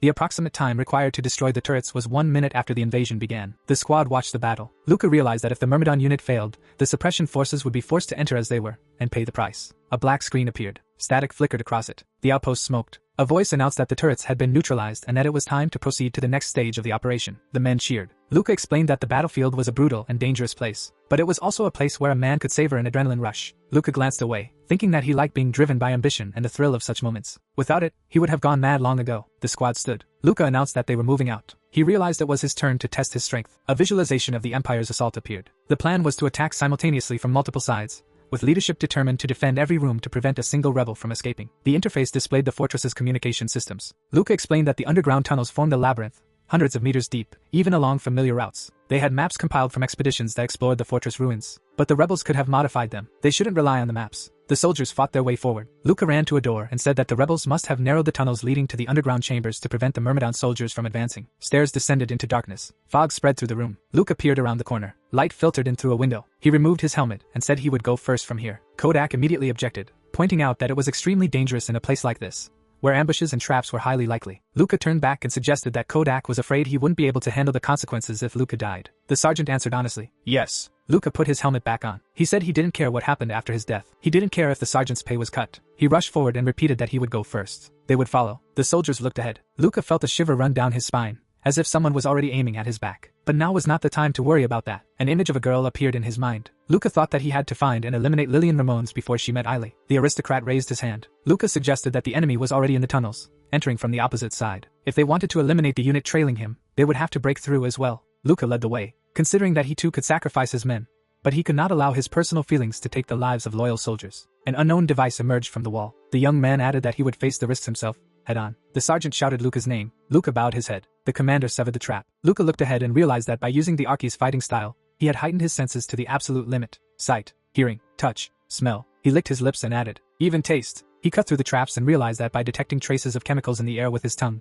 he was gaining massive amounts of information. The soldiers stared ahead in shock. An image of Luca's body appeared. explaining that he could feel his arteries dilate as his heart raced. Blood flow continuously delivered glucose to his brain, and the pressure forced his mind beyond the limits of reason. Luca surged forward mentally, declaring that he was fed up with everything, that the soldiers were too slow, and that he even wanted to punch Kodak in the face. A red aura enveloped him. He explained that he had known this in theory, but now felt it firsthand. Prolonged use of Archi's Victima inflicted increasing damage to the brain. Luca stopped in front of a door. Soldiers moved down the corridor. A man looked up. Luca kicked the door open. The door killed the enemy. Luca halted. The enemies raised their weapons. His hand closed around his sword. They fired. Luca bowed his head. The blade deflected the projectiles. Smoke rose from the edge. Luca dashed forward. He severed a soldier's head. He kicked it. The head slammed into another soldier. Blood streamed down a man's face. Luca cut his opponent down. An enemy fired a flare gun. Luca looked up. The flare arced through the air. He slashed. The flare split apart. The enemy stared in shock. Dust rose from the explosion. Red lights appeared in the smoke. Luca sprinted. Something advanced toward the squad. The soldiers stared at the blood. The sergeant lowered his head. Luca turned and asked what was taking him so long. With sword in his hand, he said that they are moving forward. He ordered the soldiers to keep up. Gunfire erupted. The squad took cover behind a column. Luca peered out and realized no one had expected such a vast underground chamber. This was clearly the rebels' main line of defense. He retrieved the robot and realized he had gone too far. Intercepting the fleeing aristocrats here wouldn't be difficult. The robot lifted off. The camera paused. Light reflected off the lens. Luca leaned forward and realized the defensive line consisted of roughly 100 warriors. Behind them, retreating unarmed civilians were visible. Lillian was most likely among them. The sergeant looked at Luca and said their squad was advancing too quickly. He suggested waiting for the others. Luca closed his eyes. It was a reasonable suggestion. His brain was already overloaded from prolonged Archi's Victima use. A bright light flooded the area. Luca shut his eyes. He turned his head and noticed the shot wasn't aimed at them. The squad was standing behind a wall. Luca assumed there was a skirmish in the rear. Most likely another squad had arrived. He realized there was only one person besides himself who would move that fast. He raised his hand and ordered them to advance while the enemy was distracted. Shields blocked incoming fire. Projectiles battered the barrier. A soldier reported that their shields wouldn't last long. Luca replied that it wasn't time yet. They needed to hold. He ducked and realized the only real threat was a weapon capable of killing him in a single shot. The enemy wielded such weapons. There were about 8 high-powered cannons. A mechanism launched a shell. Luca realized he needed to wait until at least half of them were reloading. He lunged forward and shouted that they needed to attack now. When the enemy focused on him, everyone else needed to scatter and take cover. A figure leapt high into the air. The sergeant shouted Luca's name. Shells slammed into him. Luca explained that rifles and pistols could be ignored. Light attacks wouldn't penetrate his armor. He looked up. He grabbed a pistol and realized he had to eliminate the greatest threat first. Weapons exploded in people's hands. An arm dropped. Luca leaned forward, thinking they couldn't fire while he was between them. He cut 2 people down. The enemy concentrated their fire on him. He realized no one could stop him now. A man raised his hands and surrendered. Luca stepped forward and ordered Kodak to restrain the rebels. He looked ahead. Bodies lay scattered across the floor. Luca sat upright and realized they were from Eilei's squad. He had assigned them to the rear attack. Eilei had moved on,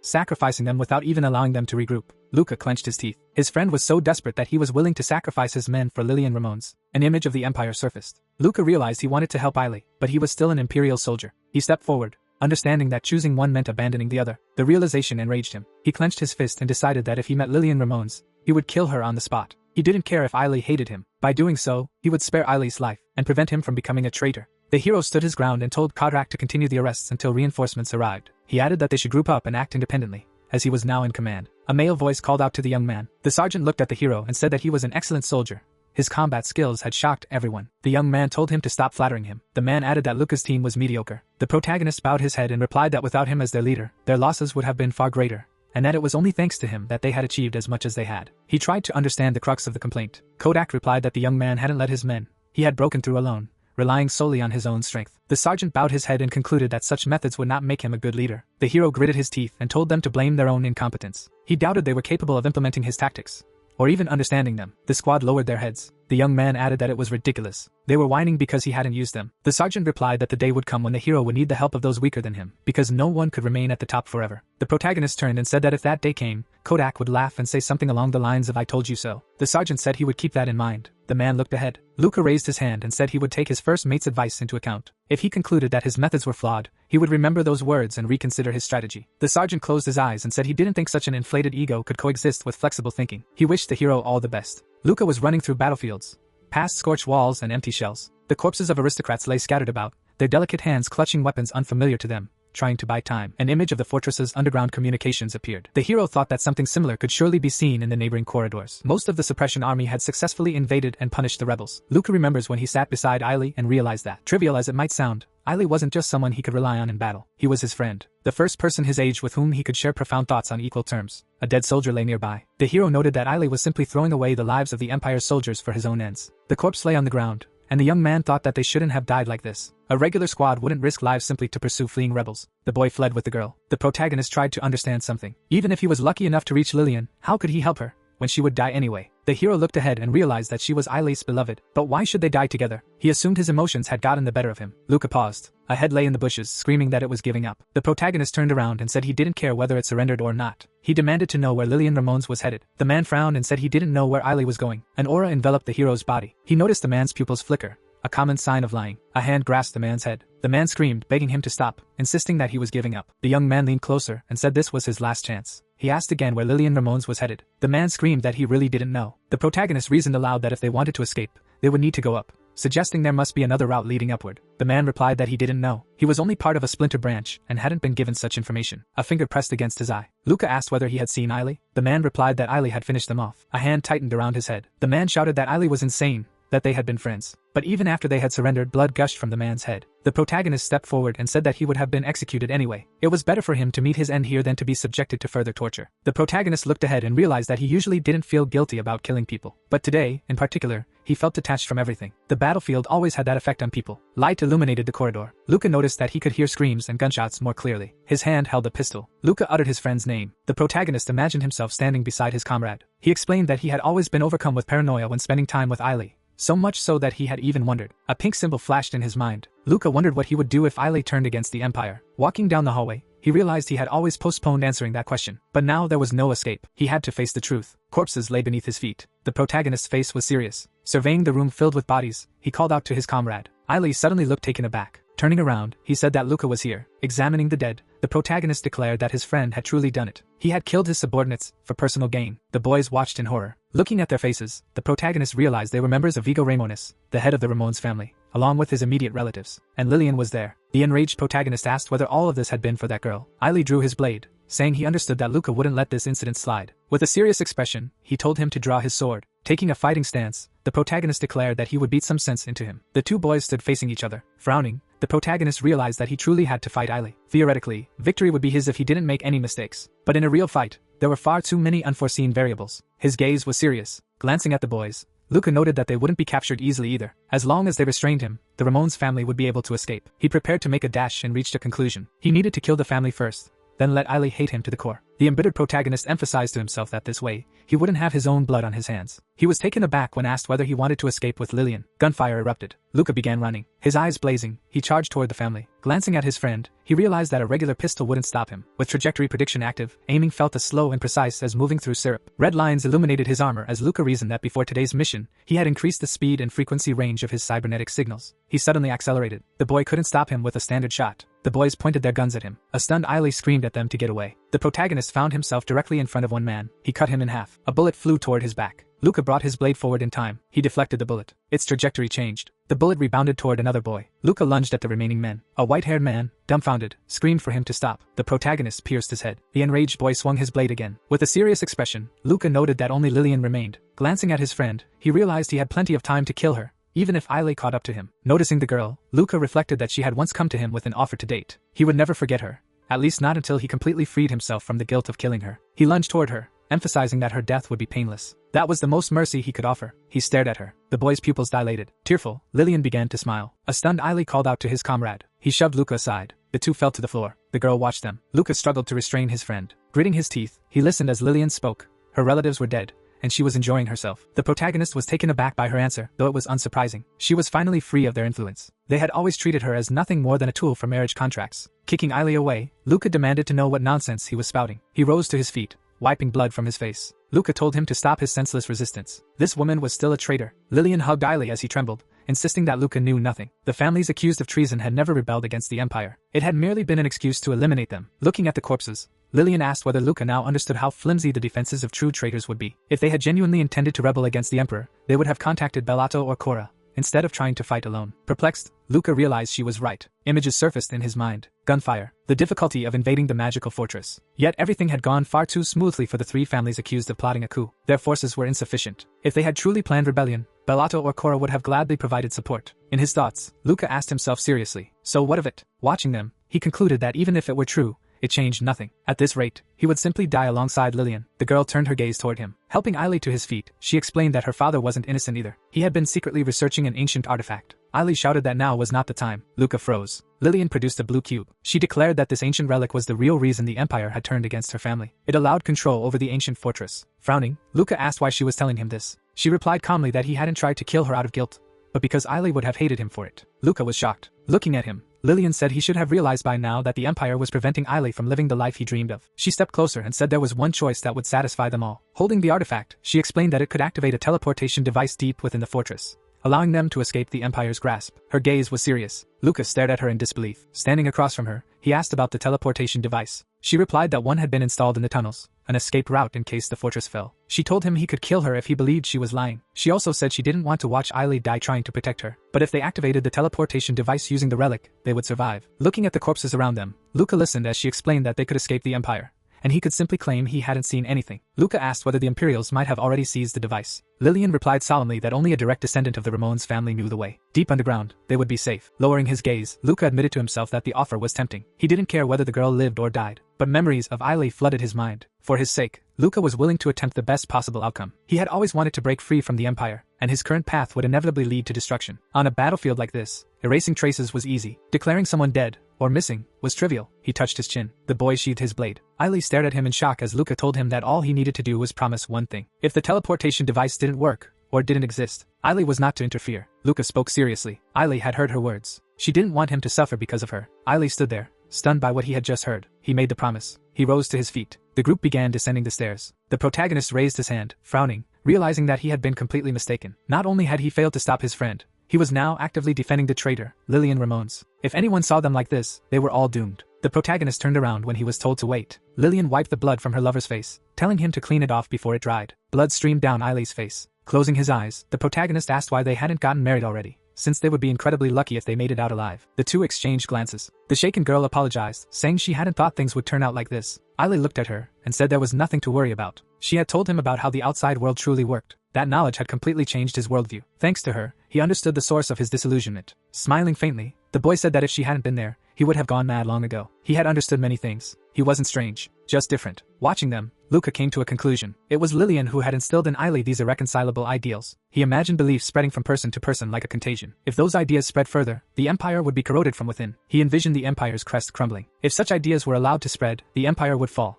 though Bellato or Korra might strike first. With a serious expression, the protagonist concluded that he did not want the Empire to fall. If necessary, he would eliminate any potential threat with his own hands, even his own friend. Luca clenched his fist. With an embittered expression, he thought that he was not a dissident. The boy opened the door, closing his eyes. The protagonist followed. Luca paused and said they could catch their breath there. Lillian added that she had already said she was the only one who knew this route. It was laid out like a labyrinth, so finding them wouldn't be easy. She imagined her father holding the cube and explained that he hadn't reported anything unnecessary, only what was required to authorize exploration of the ruins. His ambitions had exceeded his abilities. When he figured out how to activate the fortress, the Emperor's firm hand had intercepted him. Pointing ahead, she said they would soon reach the end of the corridor. Turning away, Lucas said there was no need to thank him. He simply owed his friend a favor. If they ever met again, she would be dead. He glanced at Eileen and told him to take care of himself. Lillian's expression hardened. She folded her arms and said that if they made it out, she would head to the border town. If they got separated, they should meet there. Luca raised his hand, stopping her when she mentioned leaving the Empire. He said it didn't interest him. Looking down, Eileen began talking about the border town. Clutching his head, the protagonist felt exhaustion crash over him. Frowning, Luca admitted to himself that helping Eileen might have been a massive mistake made in the heat of the moment. But now was no time to rest. He needed to think about what he would report once the mission was complete. He imagined his superiors and reminded himself that his only advantage was his standing with the chief centurion. He alone could continue spying on Kinuan. Eileen was just a trainee. Lillian was merely an aristocrat. Nothing special. He assumed sternly that they wouldn't be interrogated too thoroughly. They moved toward the door. The protagonist approached the gate controls. Turning back, he told them to be ready. If the device wasn't there, it was all over. Eileen nodded silently. The boy pressed the button. A green light shone over him. A sense of unease washed over the protagonist. He realized it was a bad feeling,